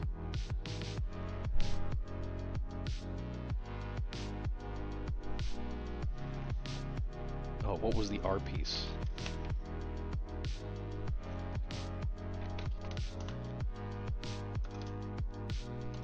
Where?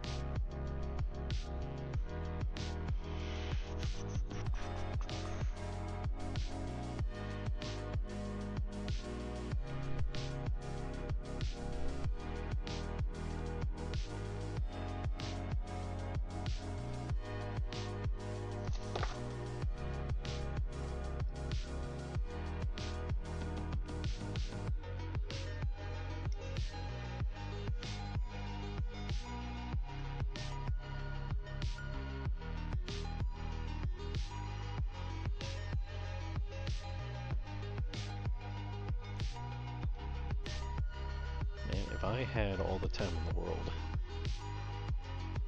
I could hide like 100 activatables, or have channel point rewards, and it'd be a bizarre time.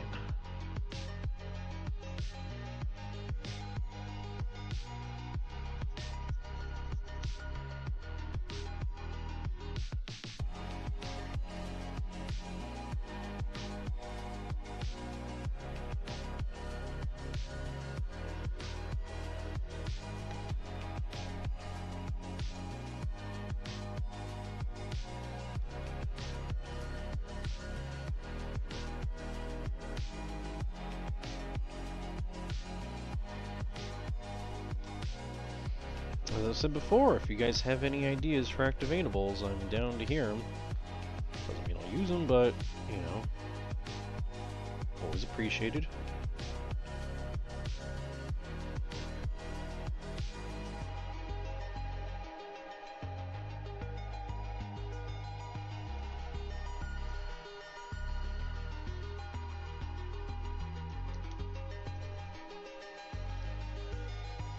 Oh, just kind of covers that slot there, I guess. Huh. Weird? Why? What's the point of that? Is it just a random piece that's articulated for no reason? Okay, I guess. Alright, what does that say there?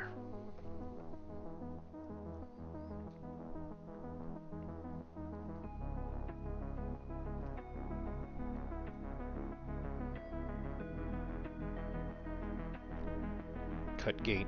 You got it.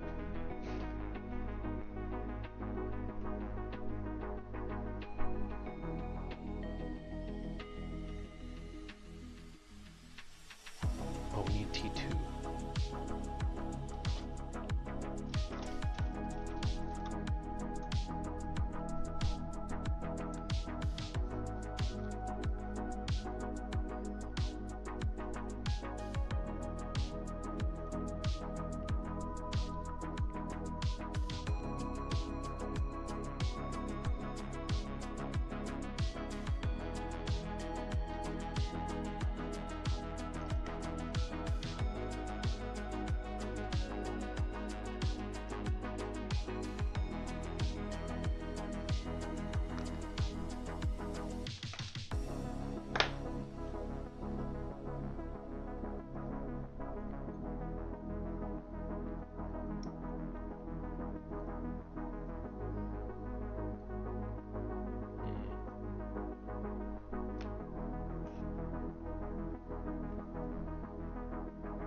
together nicely.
It's always the problem with the small chewy pieces. They take forever to clean up. It's like, oh, I spent an hour. What did I build? A leg.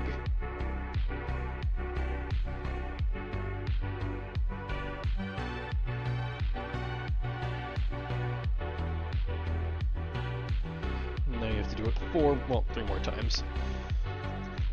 Unless you're building the Death Stinger. That thing has 8 legs, and they're all the same, and they're all like 20, 30 pieces.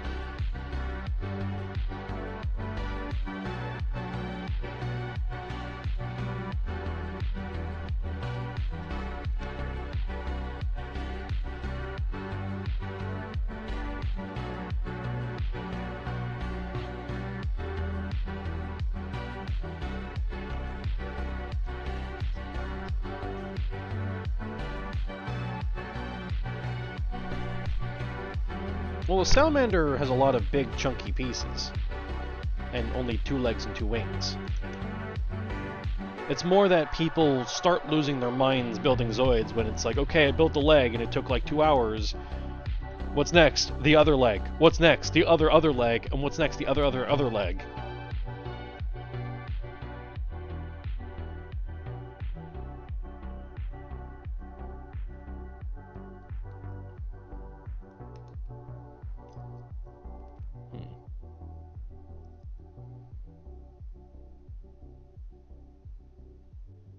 I have this backwards.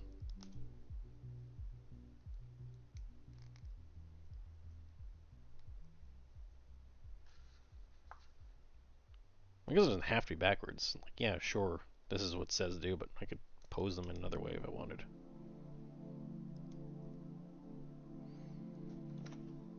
And then ears, I guess?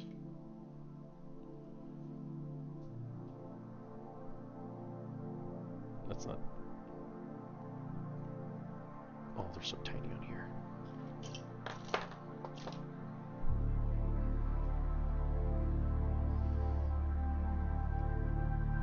You'd think gecko, but it's just over and over and over again.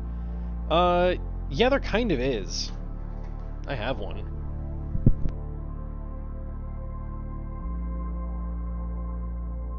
Well, 2.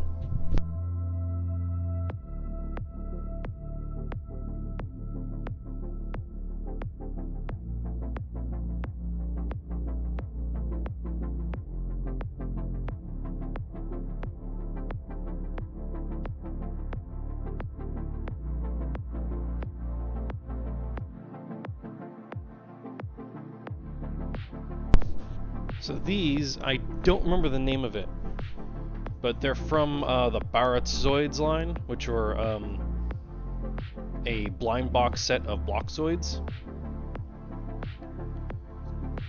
They're pretty basic, but hey, you know, and they're all bugs too. These strangely got screen time in Genesis for like 1 or 2 episodes. But, you know, they're block Zoids, they're pretty simple. I guess if I wanted a super long one, I can get a bunch of these and just connect all the parts together.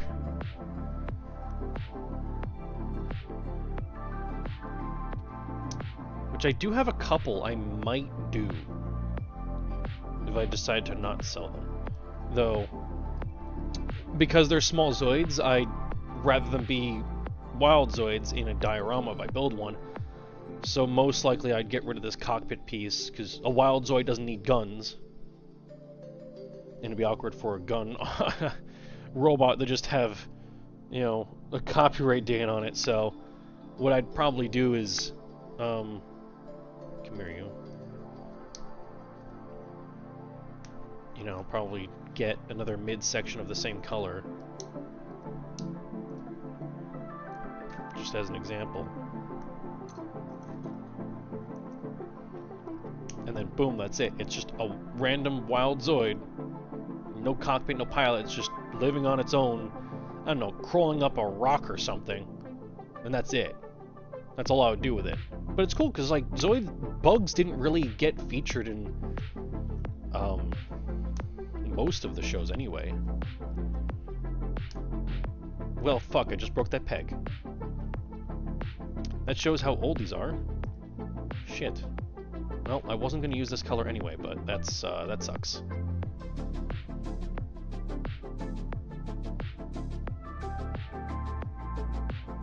Just gonna squeeze that back in for now. I say that, but like, yeah. So there was never a main character bug Zoid, which is a bit unfortunate, but you know, bugs, whatever. Because okay, I think the Barrett's bugs did get, besides this one featured in Genesis. I don't know if some of them or all of them. And then, Demantis and Curtis in New Century. And then Double Sorter in Guardian Force. Technically Mulga as well, it's a bug. I feel like I'm forgetting something, but that may be it.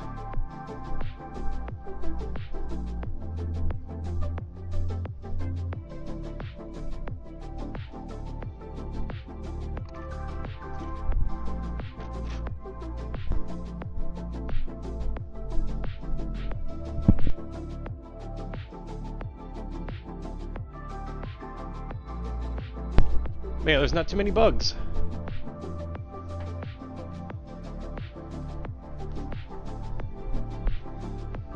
Well, you want something exhausting in terms of like a crazy millipede design.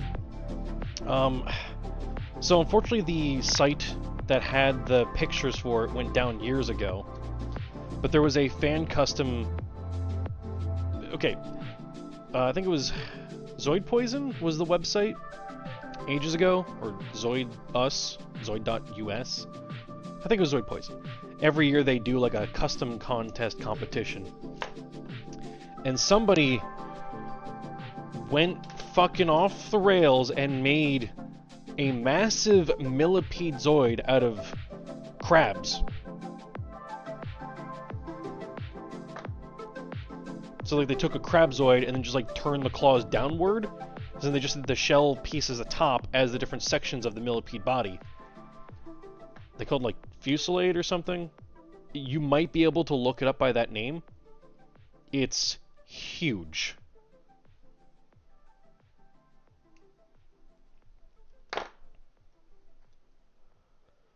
Don't know whatever happened to it. I haven't heard from the creator in a while. Not that I've ever spoken to them, but I've not seen them post in the Discord, so who the hell knows what happened to... Or what happened to it.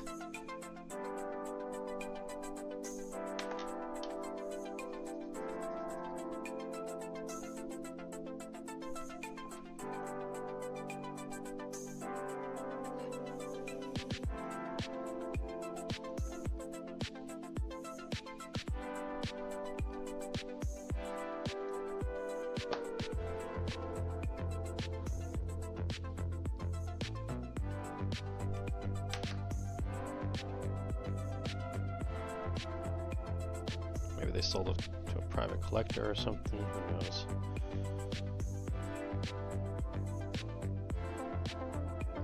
So what are we doing here?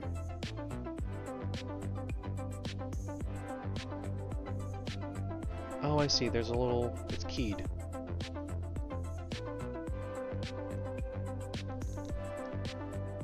Oh, that's exactly how I was gonna put it in.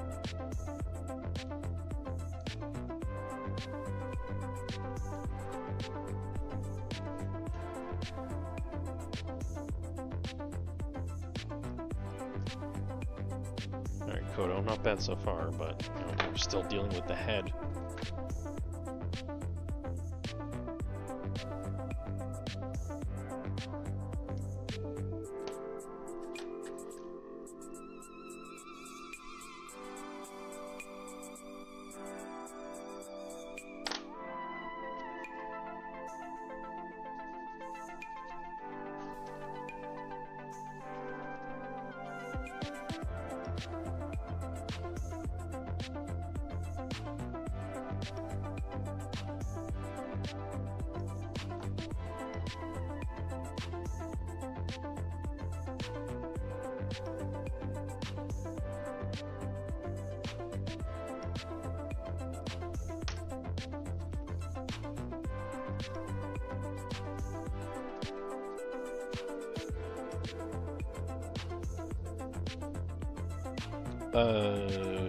You mean like model kits for Halo?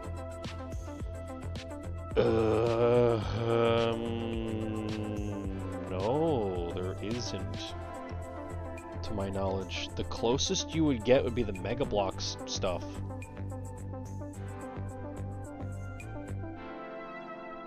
I mean, I kind of stopped paying attention to Halo since it got shittier over the years. So maybe I'm not aware of a product line, but I'm pretty sure in terms of like what exists as a buildable thing, it's just that Mega Bloks.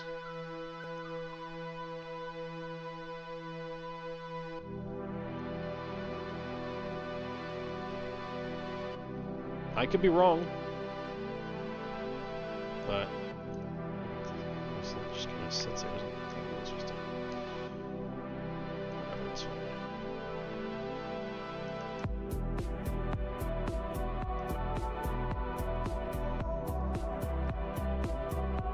Pics on DeviantArt of what?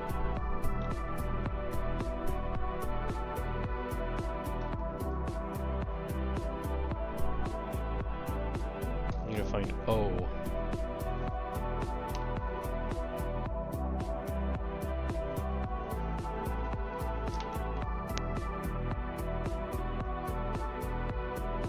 Oh, okay. Yeah.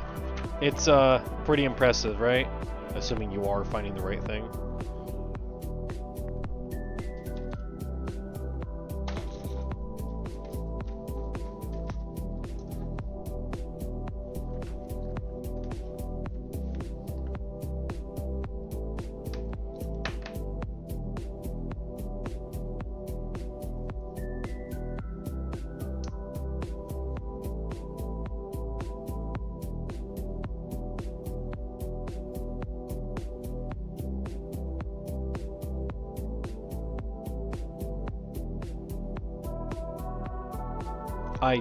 What?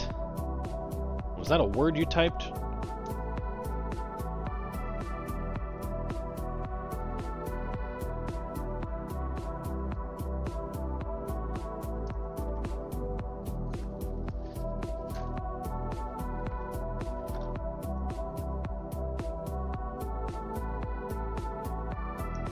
That sounds like a bot burner account that's just random words and letters together and numbers.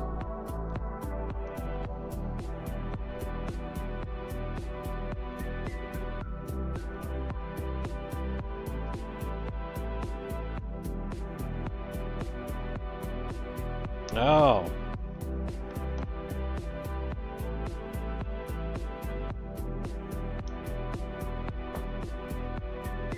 Yeah, it's a much more readable format.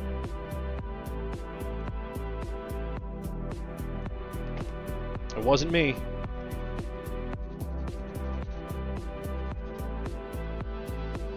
Like, shit, if I had that skill, I'd apply to work at the company.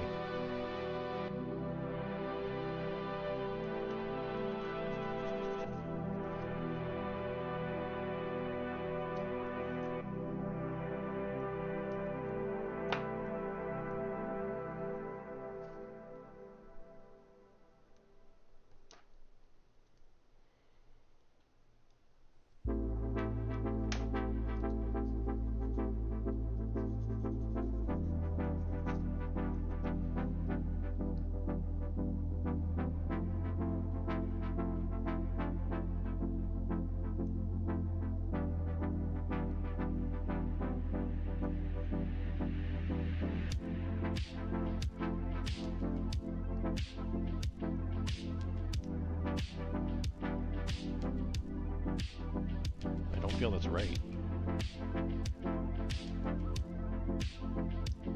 It apparently is.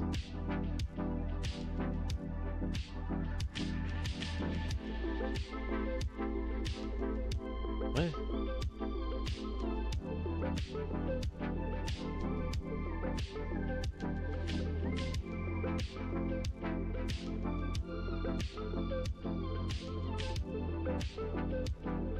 Maybe it'll look correct when it's all together. Because it seems like we're layering pieces on pieces. I'm too used to Zoids where like, here's the armor. Here's the back piece of the... Well, like, here's the body piece, and maybe there's like a back piece to it, and then the armor goes on, and then you're done.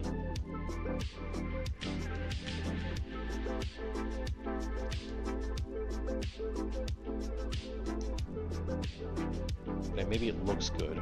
You know, we're trying to like build it out a bit. So it doesn't look, you know, like a twig horse. Anorexic horse.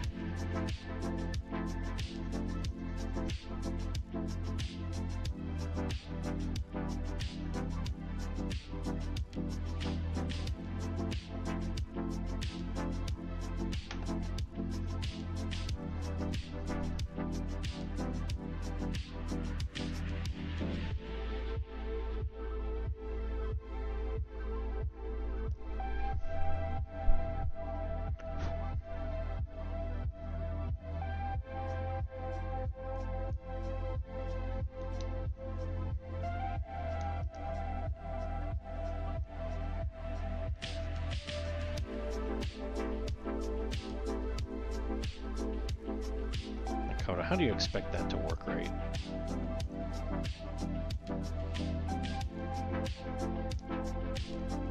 Okay. It's very awkward to apply pressure to a point like that. Alright, so far it looks stupid. I'm sure it's getting there.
Let's brew. Plus this. Yes.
Drop a link in the Discord.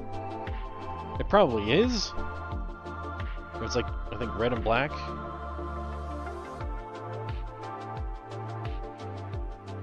Wait, so... what? Okay, so we do this. Strange. Huh?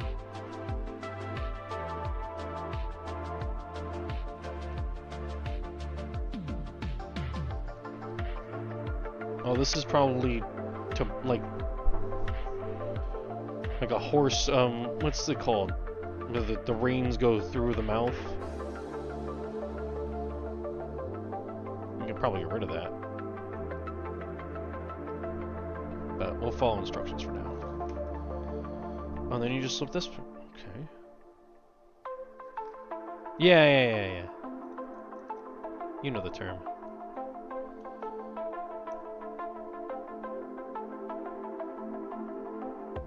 Is it on?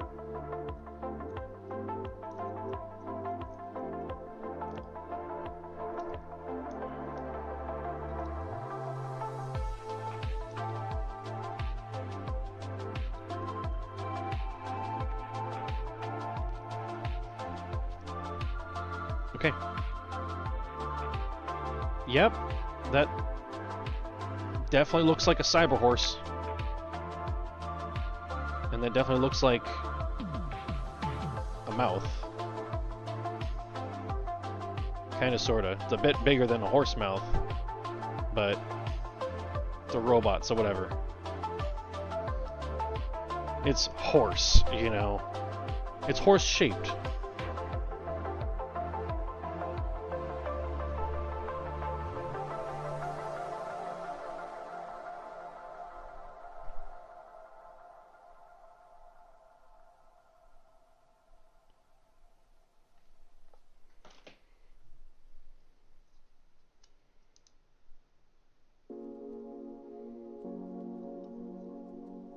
Okay.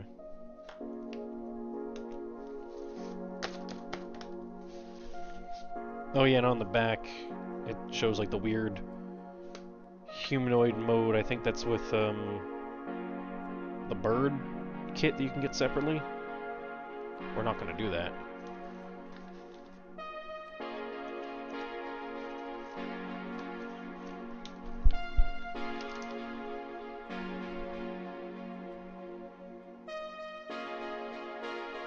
Alright,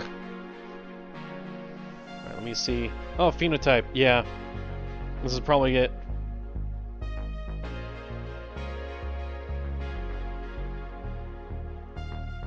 Oh, and hey, look, it's Falk.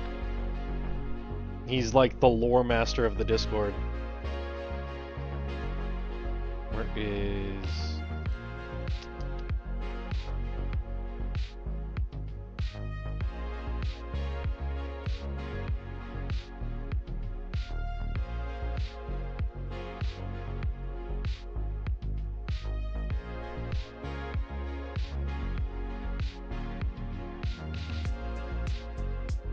Where's the exact link to it? It's just a big link dump.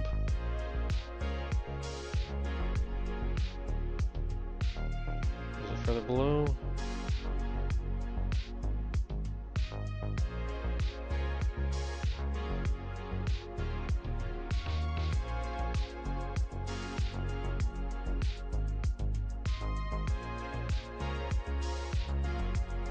Just find a page.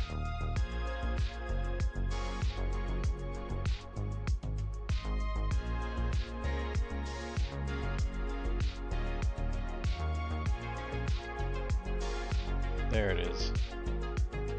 Yeah. Yeah, that's it.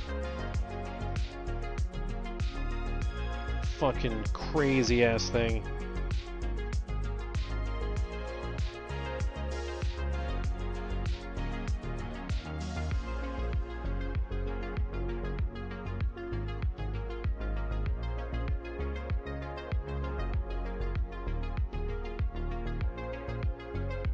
Yeah, I just searched up 501 and found it.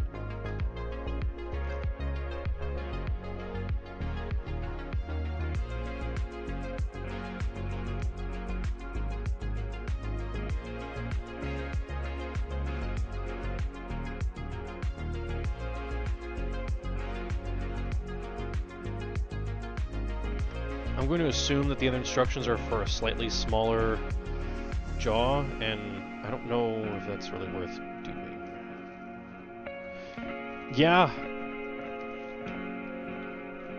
Unfortunately, I missed those times, but cool they're giving away cash prizes for custom contest.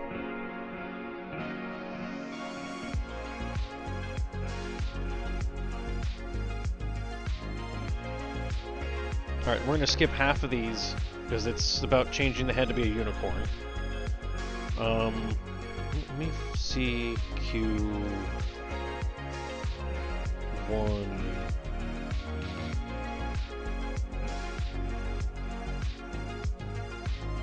Or not Q, 0110?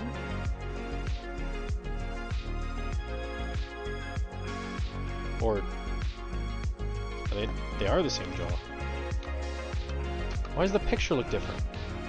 It's not different, but like, yeah, it's gotta be. Is it just a different angled?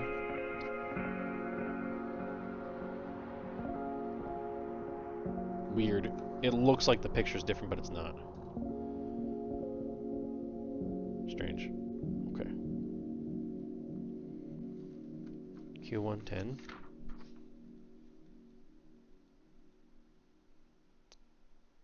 Oh yeah. Okay. Never mind. Skipping that entirely. We are at... I don't know. Is that the tail? Hey, look. Q01.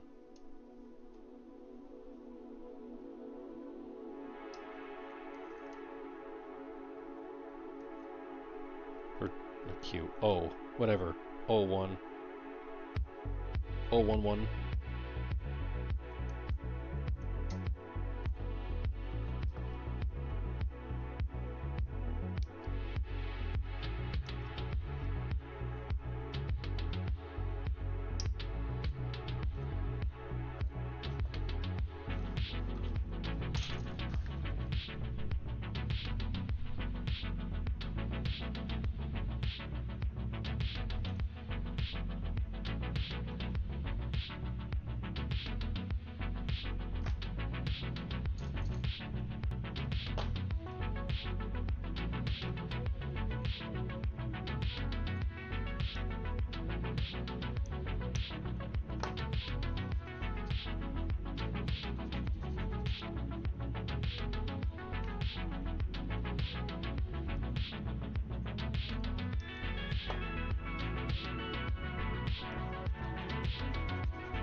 I don't remember. I know that the Discord has been doing like yearly contests, and I never have time to enter into it. And I don't remember what the prizes are, if ever there are prizes.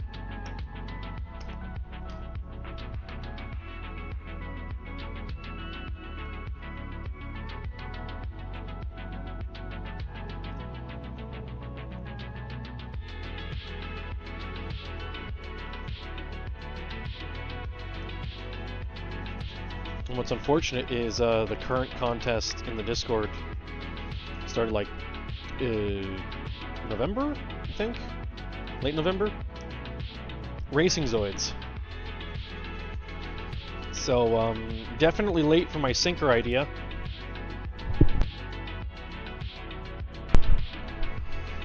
But, oh well.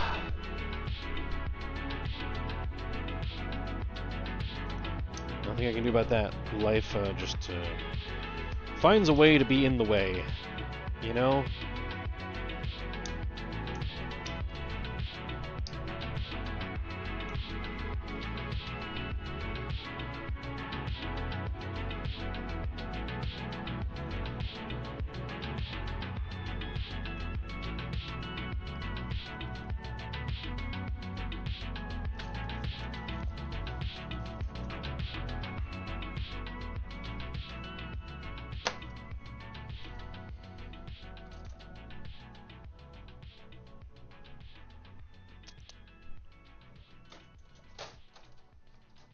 But if the timeline works out in my favor, things will change. And that's all I can say on that. For now.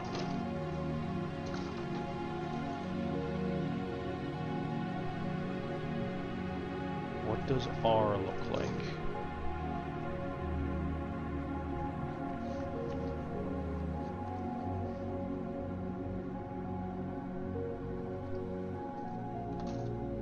Oh, that's R.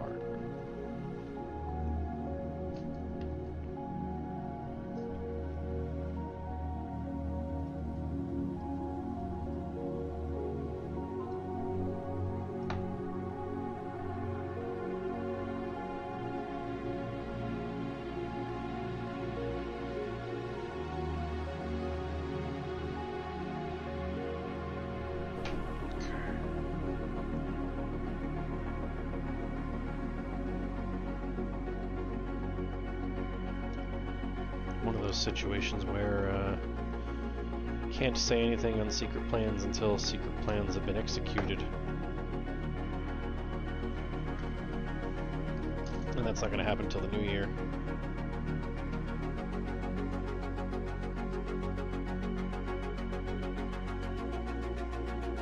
Designing custom ones. Yeah, I just don't have the time or skills for that.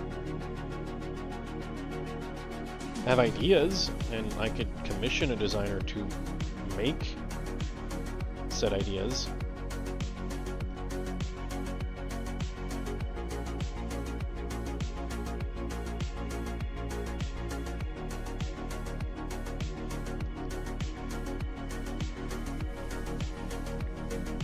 Which is what this is. Soon. I'd say that, but I've had the design for a year already, and then life got in the way. But hopefully this year.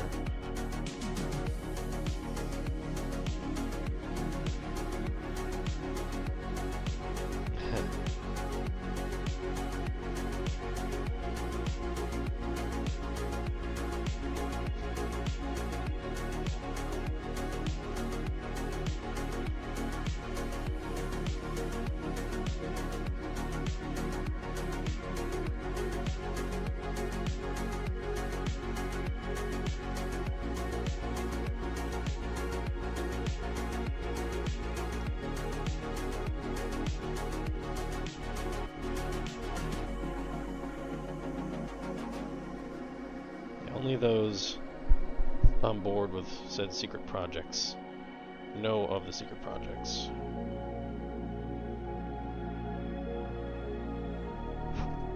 But hey, there's going to be a big fat announcement, if whenever.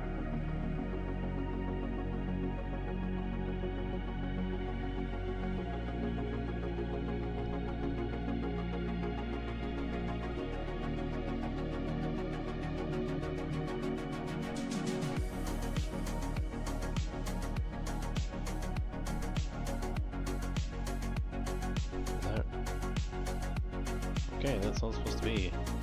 Why there's a gap there, I don't know, but it is correct.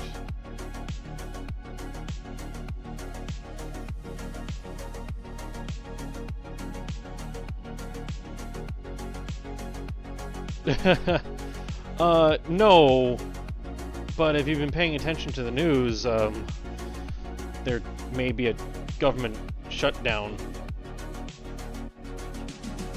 this upcoming week. Wasn't my doing.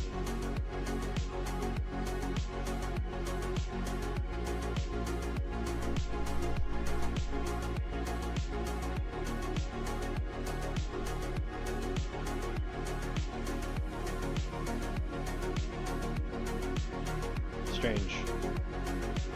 Oh, okay. There's an order to it? That's not gonna. If it's plate armor, I guess that makes sense. Now this won't come off. Okay. Weird. I don't like that. It doesn't make sense.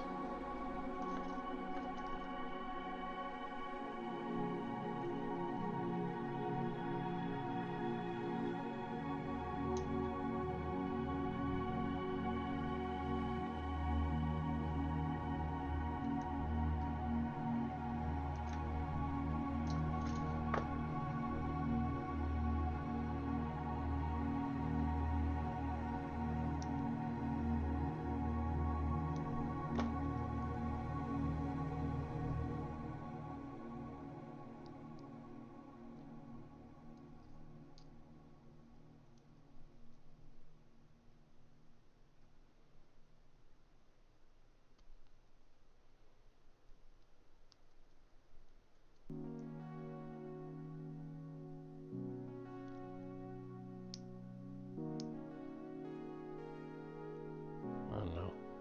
Things are crazy and gonna descend into craziness, and well, I say everyone strive to survive, and you will see potentially some greatness on the other end that I'm cooking up.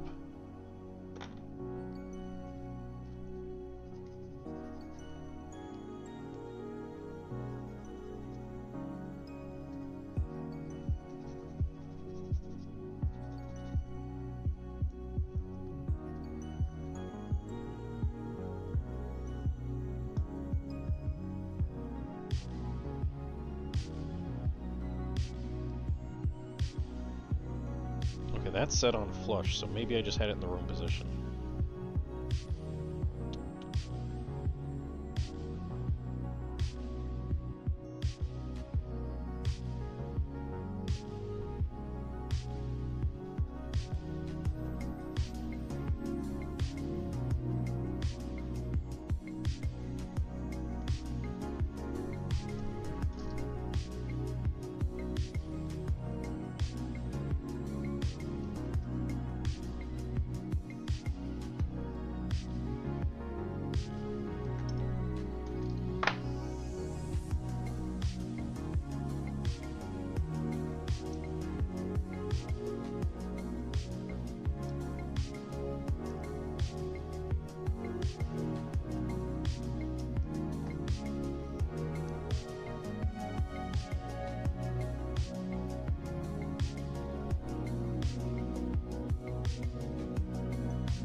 Did I cut the wrong one? No. Am I putting the wrong one on? Alright, which one's R10? Shit.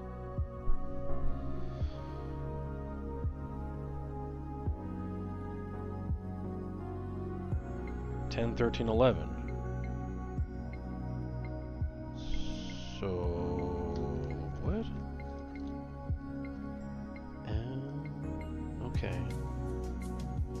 No, this piece doesn't go there. Oh, it does. What? What the shit? What?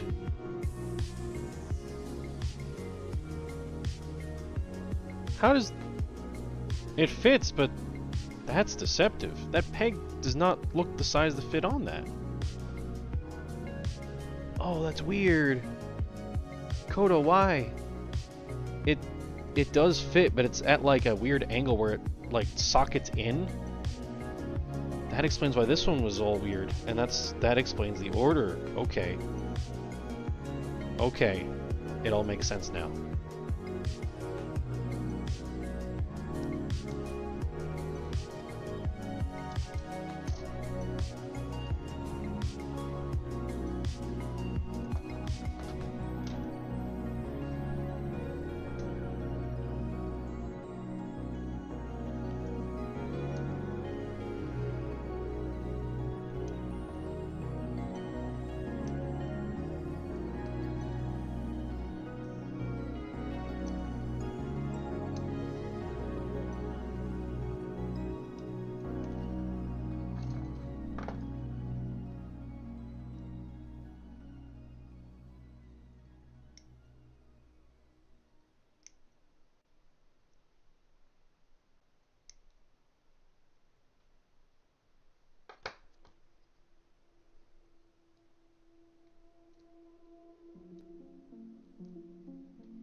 Am I supposed to cut that? Yeah, okay.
Man, you can just see it through this. It's whatever, it's fine. No one's gonna fucking notice that.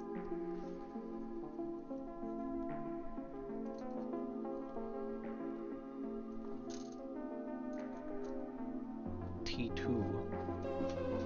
What is T2?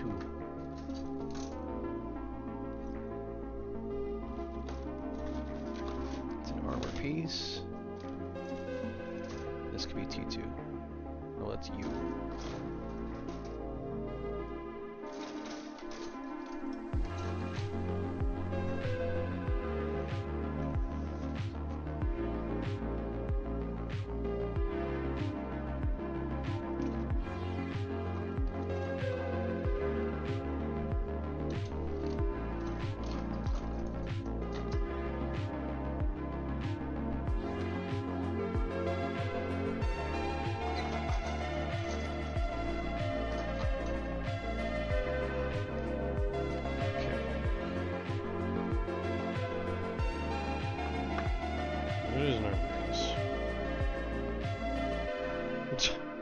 Yes, I know, thank you.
Oh, there's others we need, okay.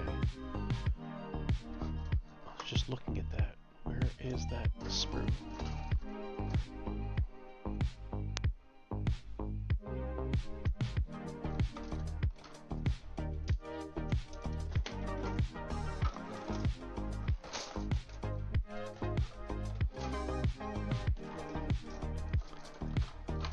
Yeah, speaking of Terminator, I haven't seen the last two, but I heard they were pretty shitty.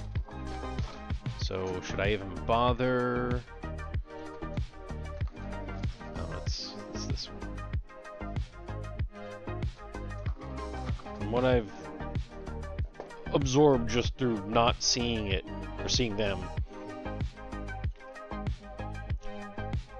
I've kind of come to the conclusion that, I mean, it's a logical conclusion in general, but any movie franchise that has outstayed its welcome with bad writing has just gone to shit.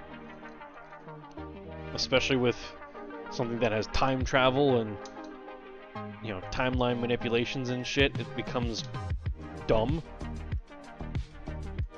Especially if the writers are not in tune with how things work.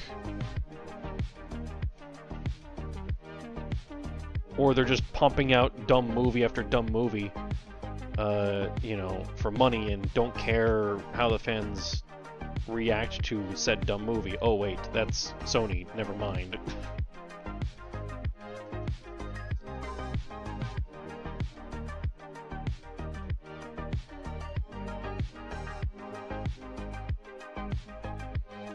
I think the last one I saw was 5?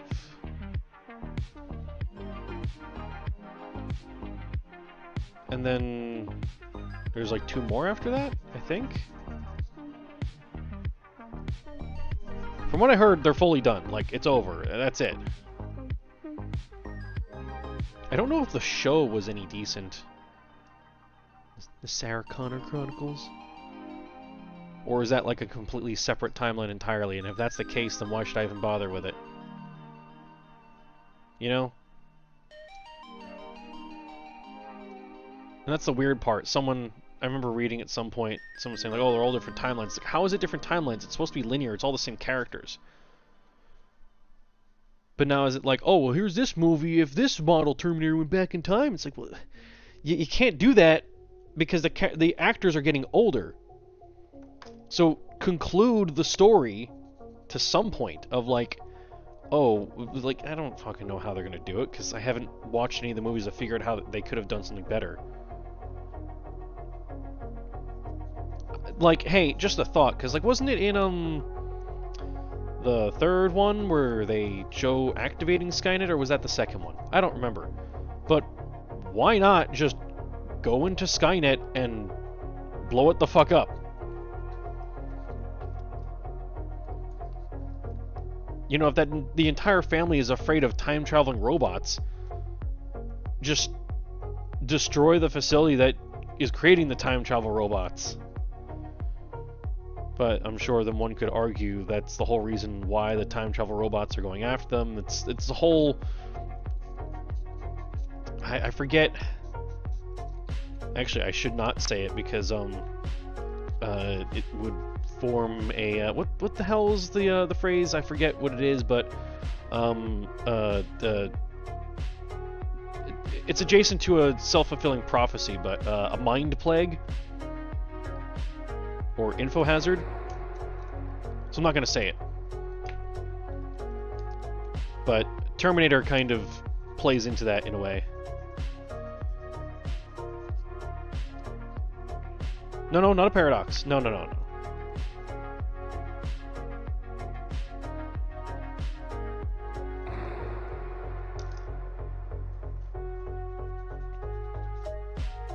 Something entirely different.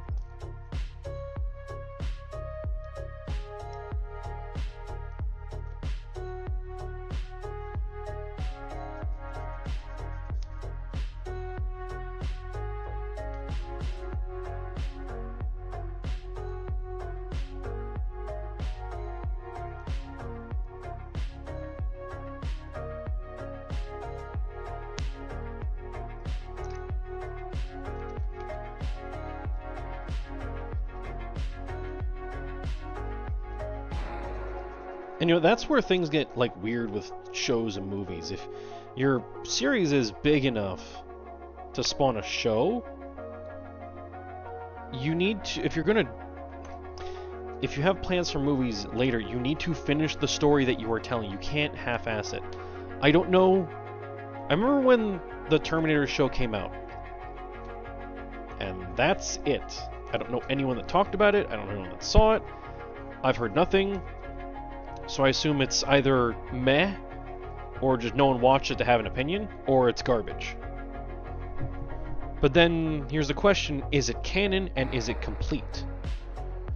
Because if it's not canon, there's no point watching it. And if it's not complete, that's just going to piss me off.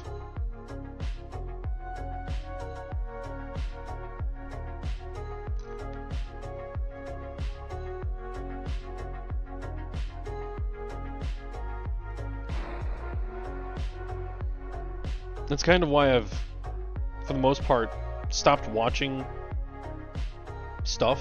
You know, I'm not like keeping up with whatever shows and streaming and shit. It's like, okay, well, half the time it's just not going to get finished for various reasons. So why invest my time in the first place? You know?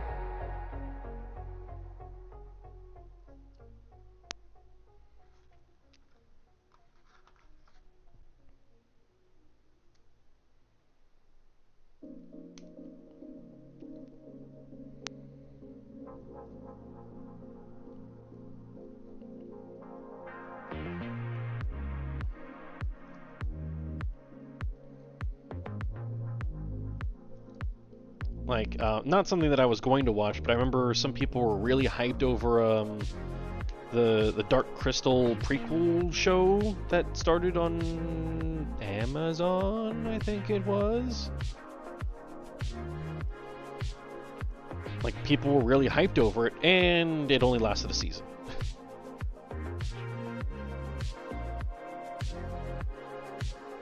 Now, I had no interest, but sure as hell glad I did not invest my time into that, because I'd be pissed that they got, like, I don't know, a quarter of the way through the story they wanted to tell, and then they're done, that's it. Let me get this piece out here. Let me see the problem. Yeah, see?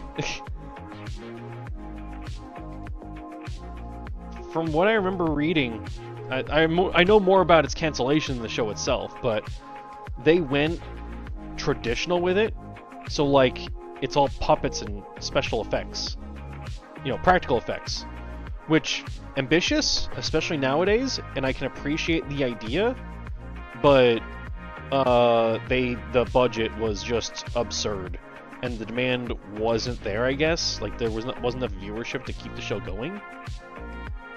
So bye. Honestly, what they should have done, which would be, okay, here is an idea for anyone out there that works at a studio or whatever company that owns like a long dead IP that they may consider bringing back in some sort of form for, like, you know, a movie, like a new very late entry or a streaming thing, show or whatever. Get involved in the fan base first. Don't just half-ass your way into like, oh, we're going to make a thing with no advisement of the fans that know more about it than we do, even though we like control the like, okay. I think like Jim Henson, he's like the puppet guy. He's the puppet master in a sense. He worked on the first one, right? I think. Well, he's more the Muppet Man. But I think he worked on that. But did he work on the show? I don't know. But besides whoever, like, that's the first question: is if you're making a thing that's long running, are the original people involved?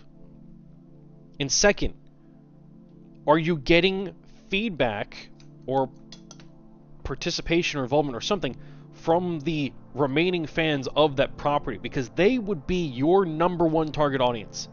Not a general audience. You need to target the people that are obsessed over this thing that has been long since dead. Because they are going to be your loudest critics.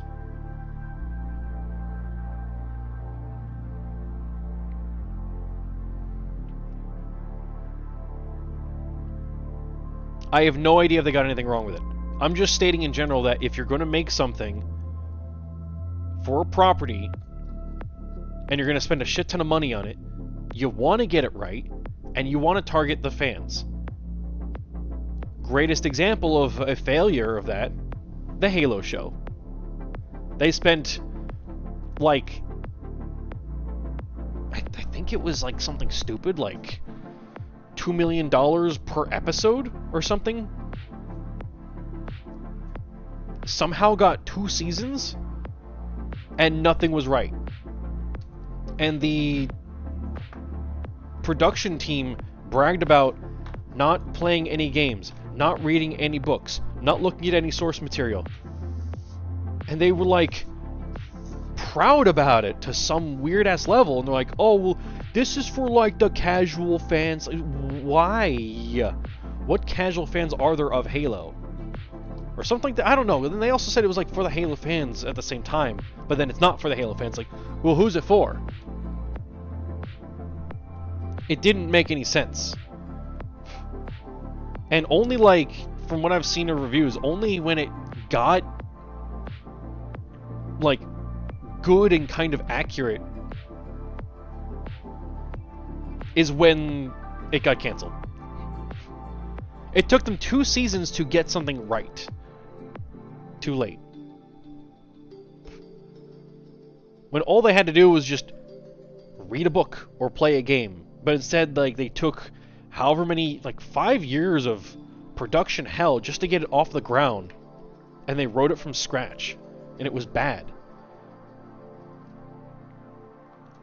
Now, I would assume to some level it's a mix of corporate executives not really understanding the property, and the production team just kind of like, well, we have this IP, let's just fuck around with it because we can, and you know, screw the haters. But it's like, who is this for then? If you want to make your own show about whatever, go make your own show.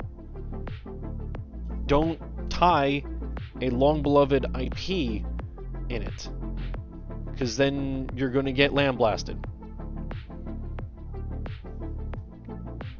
And I remember in, like, the interviews, like, oh, we worked hard on it, and the haters are just assholes and they're trolls and blah, blah. It's like, okay, if you're calling the haters trolls and they're just mean people online and they don't like you, it's like, it's not because of that. It's because you basically tarnished the thing that they like.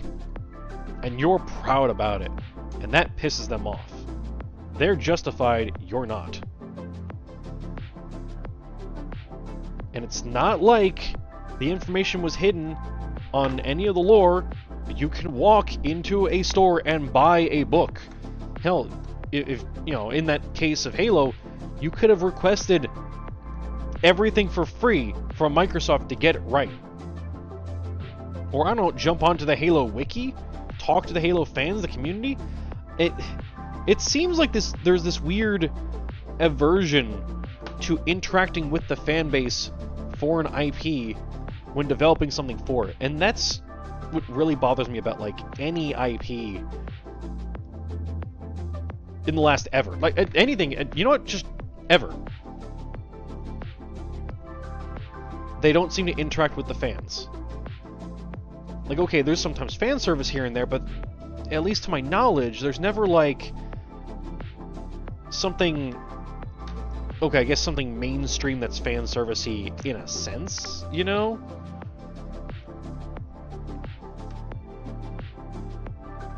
Too much corporate bullshit. People in charge wanting something different out of a thing. It's like, okay, well, who are you? You're nobody.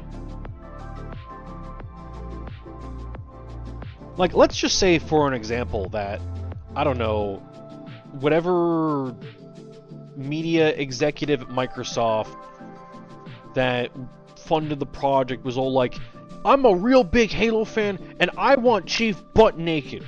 Because that's what I want my Halo. I want to see Spartan ass.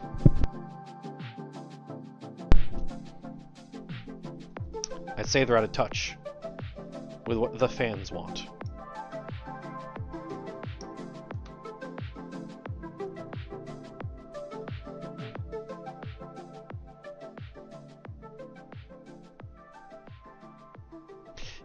Yeah, Sonic is probably the good example. Well, that being said, I have not seen the third one. I hear it's really good.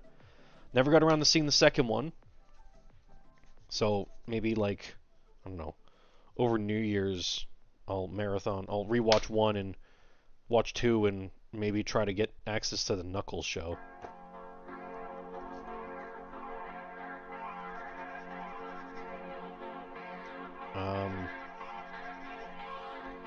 I'm just a little... Like, I know, obviously, with Sonic, they've had to change some things. And I'm not talking about, like, the bad design from before. Like, story-wise. At least from what I know. And this isn't spoilers because it was the previous movie, but... from what I know, without seeing the second or third movie, there's just one Chaos Emerald.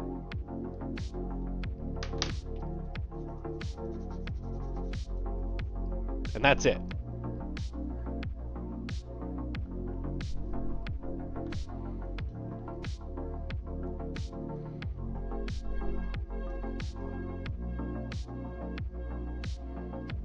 Which, yeah, sure, it's kind of tough to have, like, you know, a world-traveling scavenger hunt for 7 mystical items to make you go Super Saiyan and crunch that into a movie-sized thing. Yeah, I hear... Well, I saw the first one. I thought it was, you know, good for what it was trying to do. Obviously, they're for a younger audience, but whatever, that's... It's Sonic. You kind of have to a point. Even if they aimed a little higher, kids will still see Sonic. But maybe with the first one they wanted to play it safe. Whatever. I still find it a bit weird that Sonic's voice is different from the games, but then they use the game Tails voice actor. But then the Knuckles voice actor is just completely different. And Shadow, well... It's kind of hard to dodge the fact that it's Keanu Reeves. Even without seeing the movie, because it was the big marketing of like, Keanu as Shadow. See the movie.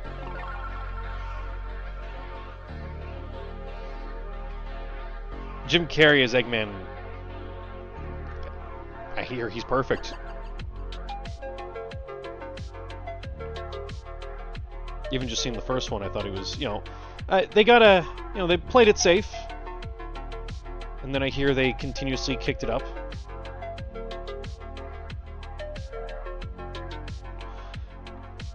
Yeah, and I hope there's more of that in the future, which, hey, now that studios are finally losing money off of these weird gambles of, let's make a thing based on this beloved franchise, and purposely fuck it up for some weird reason. I don't understand why. It's almost like, okay, my only guess at this point is either they have the fattest ego in the world, shoved so far up their ass that it makes Bad Dragon jealous, or they're purposely making bad movies to be a tax write-off. One of the two. It can't be anything else. It's one of those two things. Now, I could be wrong, because I'm not in Hollywood to know the intricacies of all that shit, but it's got to be one of the two.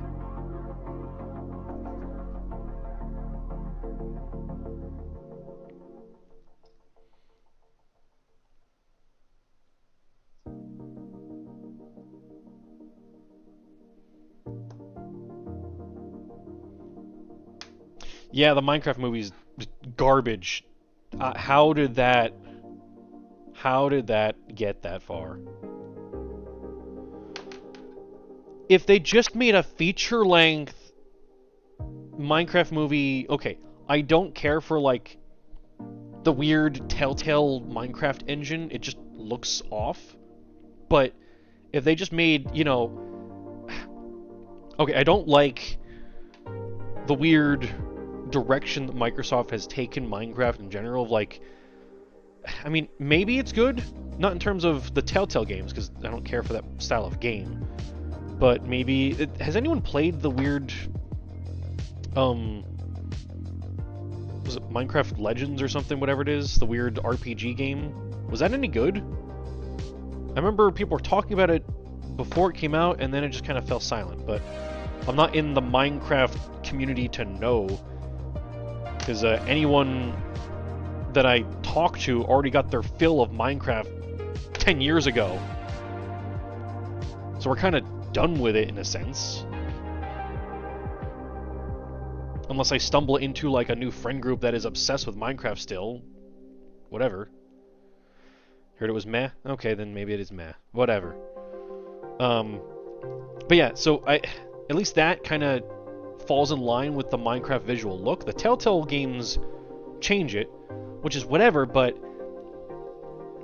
why not just use that as your engine to make a feature-length animated movie? Hell, they could have made a TV series of Minecraft, and that would have probably been a better gamble than making a live-action Jack Black garbage movie number 5 within the last decade.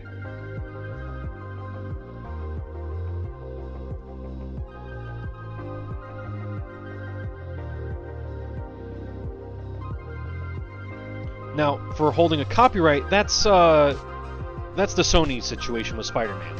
They don't care if the movie they make is trash, because it holds the Spider-Man license still for some reason hostage. I don't get it.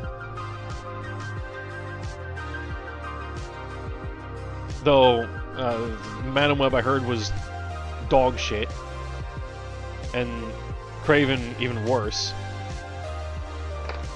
It's like those Sony movies keep getting progressively worse and worse and worse. And it's like, okay, there's got to be a point where you can't make another movie. Maybe Marvel Disney can, like, bring some kind of court case and be like, hey, they keep fucking up our property. Can we, like, get it back now? It's been so long and it's just trash. Now, on the other topic of making things as a tax write-off, that I don't understand. It's like you spent all this time and money. Why not make that money back? I may not be some big mega media corporation executive to know the intricacies of, you know, production costs and all the things in between to produce a product, but what am I looking for? Oh, there's a second one of these. But, you know, maybe I'd want to...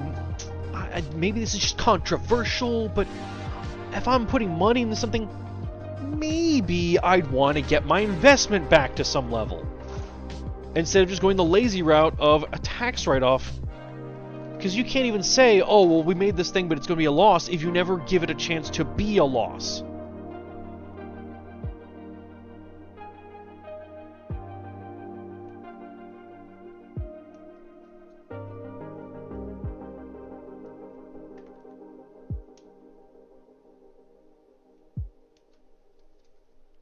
Also, like, half of these studios own the streaming platforms that they have, or whatever, so you don't want to lose money on the thing? You want to maybe make some money? How much is the tax write-off? Well, I guess the tax write-off would be more than making the money off of streaming, of course, because, like, streaming is like, okay, you pay like $5 a month or $10 a month for the platform. How many viewers are you going to get off of that? Or how many subscriptions on top of it for the movie that people are already paying the subscription for watching other stuff? So if they spend like $2 billion on a movie,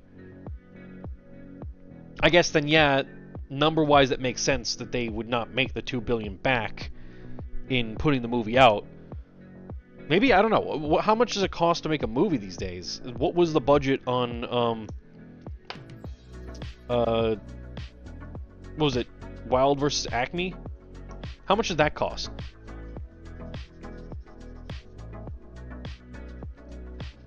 Because I know that was a big uproar on social media of, here's this movie, it's fully produced, we have a couple screenshots, and they're never going to put it out.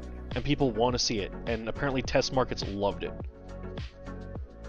But no, they'd rather just not put it out. And so far it hasn't leaked yet, last I heard. Which is unfortunate, because that seems like, you know, the only way it would be seen, and for all we know, the Warner executives are really holding that movie secret for some fucking reason, so... I don't know.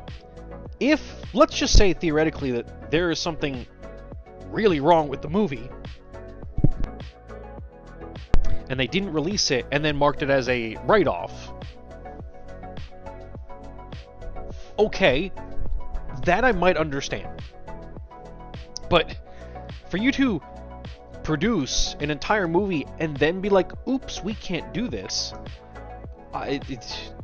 how do you get that far?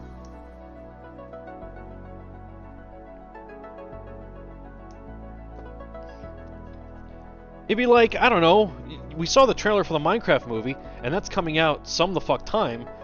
It'd be like, they made the movie, they did the advertising, and then the production studio is just like, oh, oops, we don't actually have the license to make this movie that we already made, so we'll just never put it out. What the fuck? How do you get that far? Coyote vs. Acme, yeah.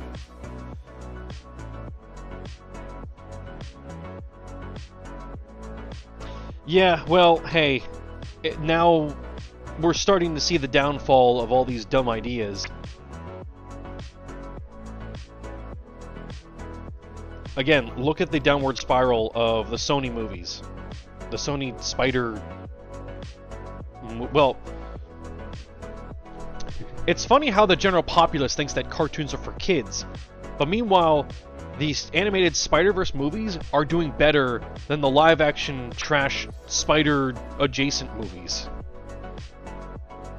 Figure that out.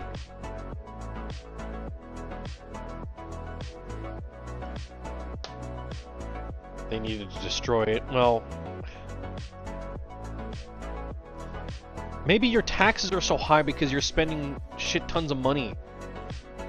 You know, if you want to, I don't know, pay off your taxes and you need to make a sacrifice, maybe don't make stupid gambles. Maybe do something right.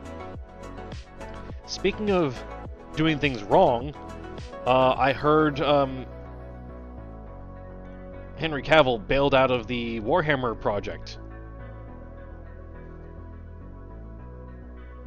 Because apparently the studio is doing something stupid. What a surprise. Again, as I said, these studios are out of touch with the properties that they handle.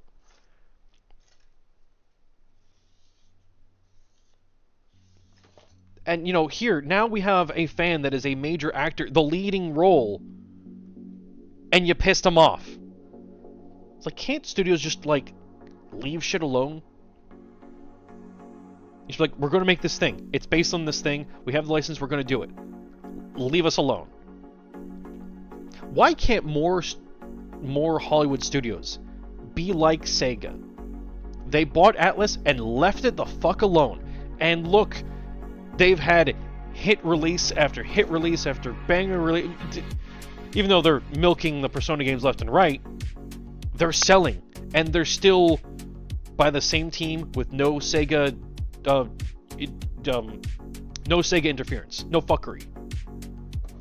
I haven't played the recent games, but I hear they're all good. Well, okay, except for Soul Hackers 2. That one was dog shit, and nobody liked it, and no one played it, no one bought it. But that's because it was so far off base with what the Soul Hackers 1 was. So, okay, they had like one flop.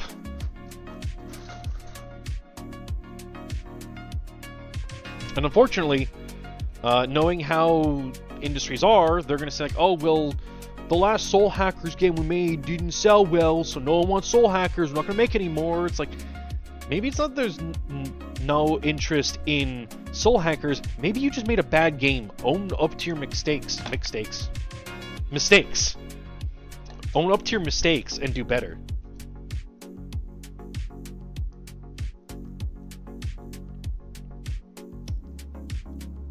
Or I don't know, make a game that's like the old one, instead of going all weird. From what I remember seeing in the trailers, it ended up being like a weird idle game. Not like... Okay, because gaming has just devolved into dumbassery at this point. There's idle games where it's just like, push button every 5 minutes, and idle as in you're doing nothing. The game plays itself. I mean, as in idle games, you know, the weird like... Hatsune Miku singer character waifu trash stuff, that thing. That's what it turned out to be, kinda sorta, from what I heard. Where it's like, oh, sing and dance to defeat the bad guys, which is what the Persona dancing games are. Also didn't help that, I mean, if you cycle a couple years prior to that, was the very unfortunate Tokyo Mirage Sessions game. The original trailer was like, the Fire Emblem team and the Atlas team are making a new combined universe strategy game. Buy it, won't you? And people were like, this is going to be the best fucking game ever. It's going to be like, was supposed to be like Majin Tensei, which was SMT as a strategy game. Like Fire Emblem. The formula's already there, you've done it before, and instead they made whatever trash they made. I hear the Japanese new Godzilla movies are good.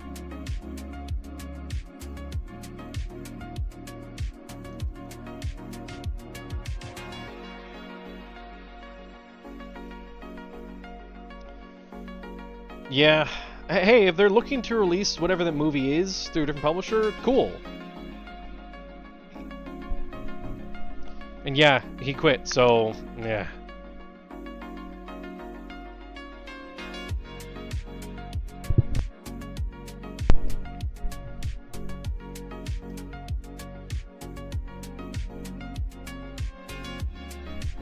Unfortunate for the fans, assuming that, the studio doesn't backpedal and let him back in. And listen to him.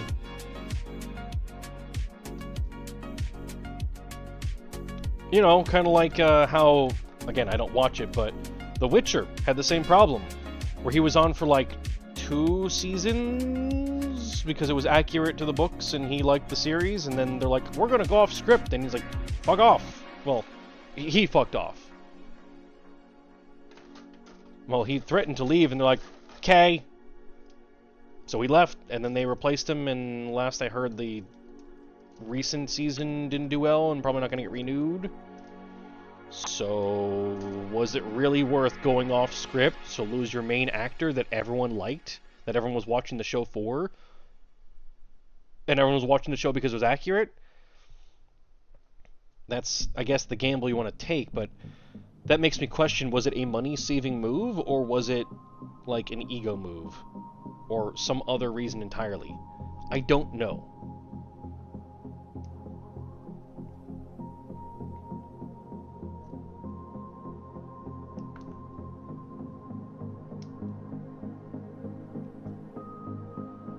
We probably will never know. I mean, maybe we will. Maybe the info's out there, but, you know, I don't follow those, so I'm not that curious enough to find out. And, you know, it's quite possible that there's too much backlash from the failure of a bad decision, so those people in charge that made the decision are probably too ashamed or whatever to talk about it, so you'll never get a straight answer from it.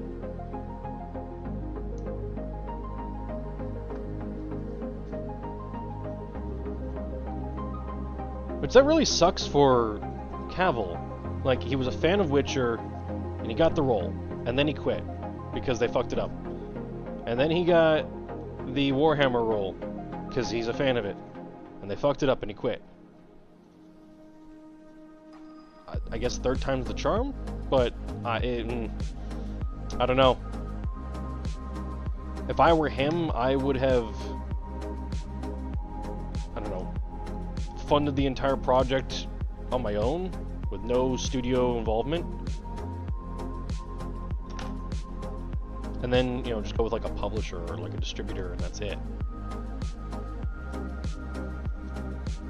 Or maybe like contract the studio to help produce it, but they have no say in anything outside of that.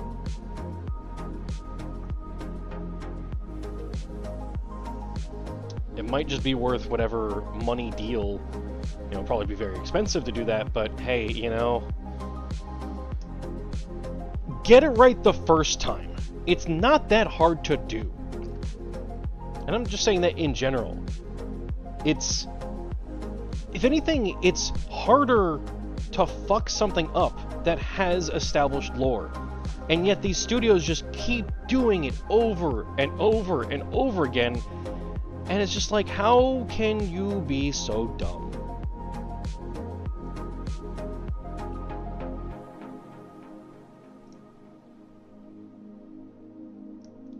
If we want to go into like the ego side of things, I can only assume that, you know, maybe somebody...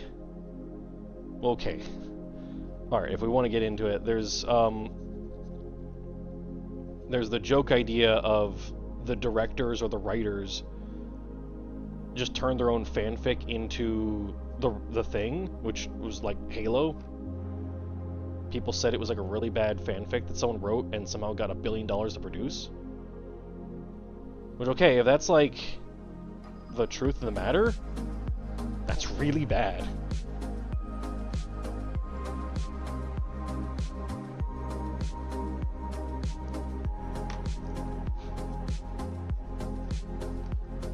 I blanked out on the tangent. I'm gonna go on that. Well, actually no, because like, okay, if that's how it happened, that means that, okay, with anything, there's a whole bunch of checks and stuff that have to go through. Not money checks, but, you know, like, people have to look at shit before it gets to any level of production or gets released. And I can only assume,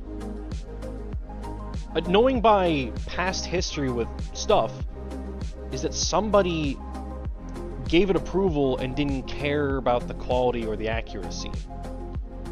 And it's like, yeah, I'll fucking do it, whatever. You know, much like the Star Wars movies and the Halo show, whoever was at the top of command just said, yeah, go for it, do whatever. We'll make money. It'll sell because it's got the name slapped on it. Doesn't matter if it's hot trash. It'll sell. Okay, Star Wars did kind of sell, and reviews kind of tanked on some of them. And the Halo show, well, even the Halo games have gone to shit as well. From what I've heard, ever since 343 took over, the only good thing has been the books. Because they're by, like, the lore writing team and not by, you know, stupid people that have no concept of the property they're working with.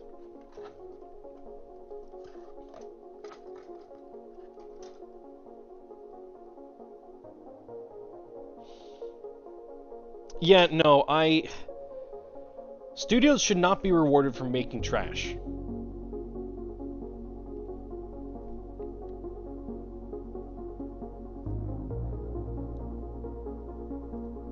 That's what I believe.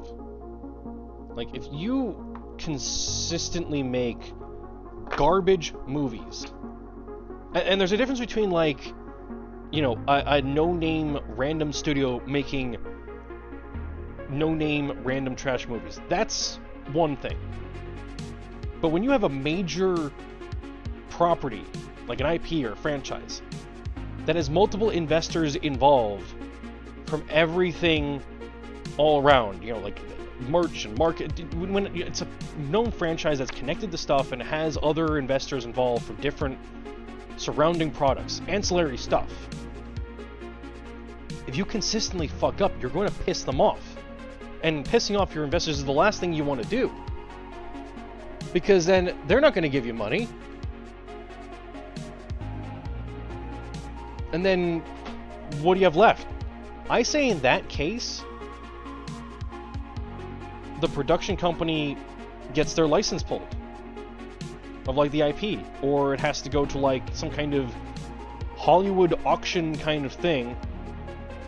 Sorry, that was the name of a show on Sci-Fi Channel. I mean, like, some kind of studio auction type thing.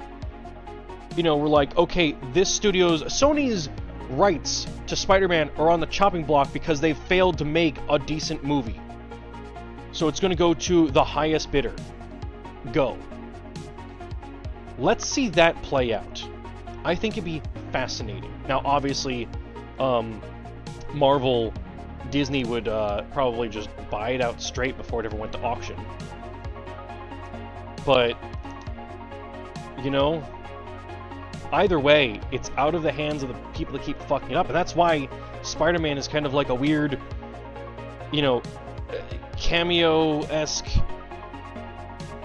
main character that's not around half the time, because it's like, oh, well, you know, it's like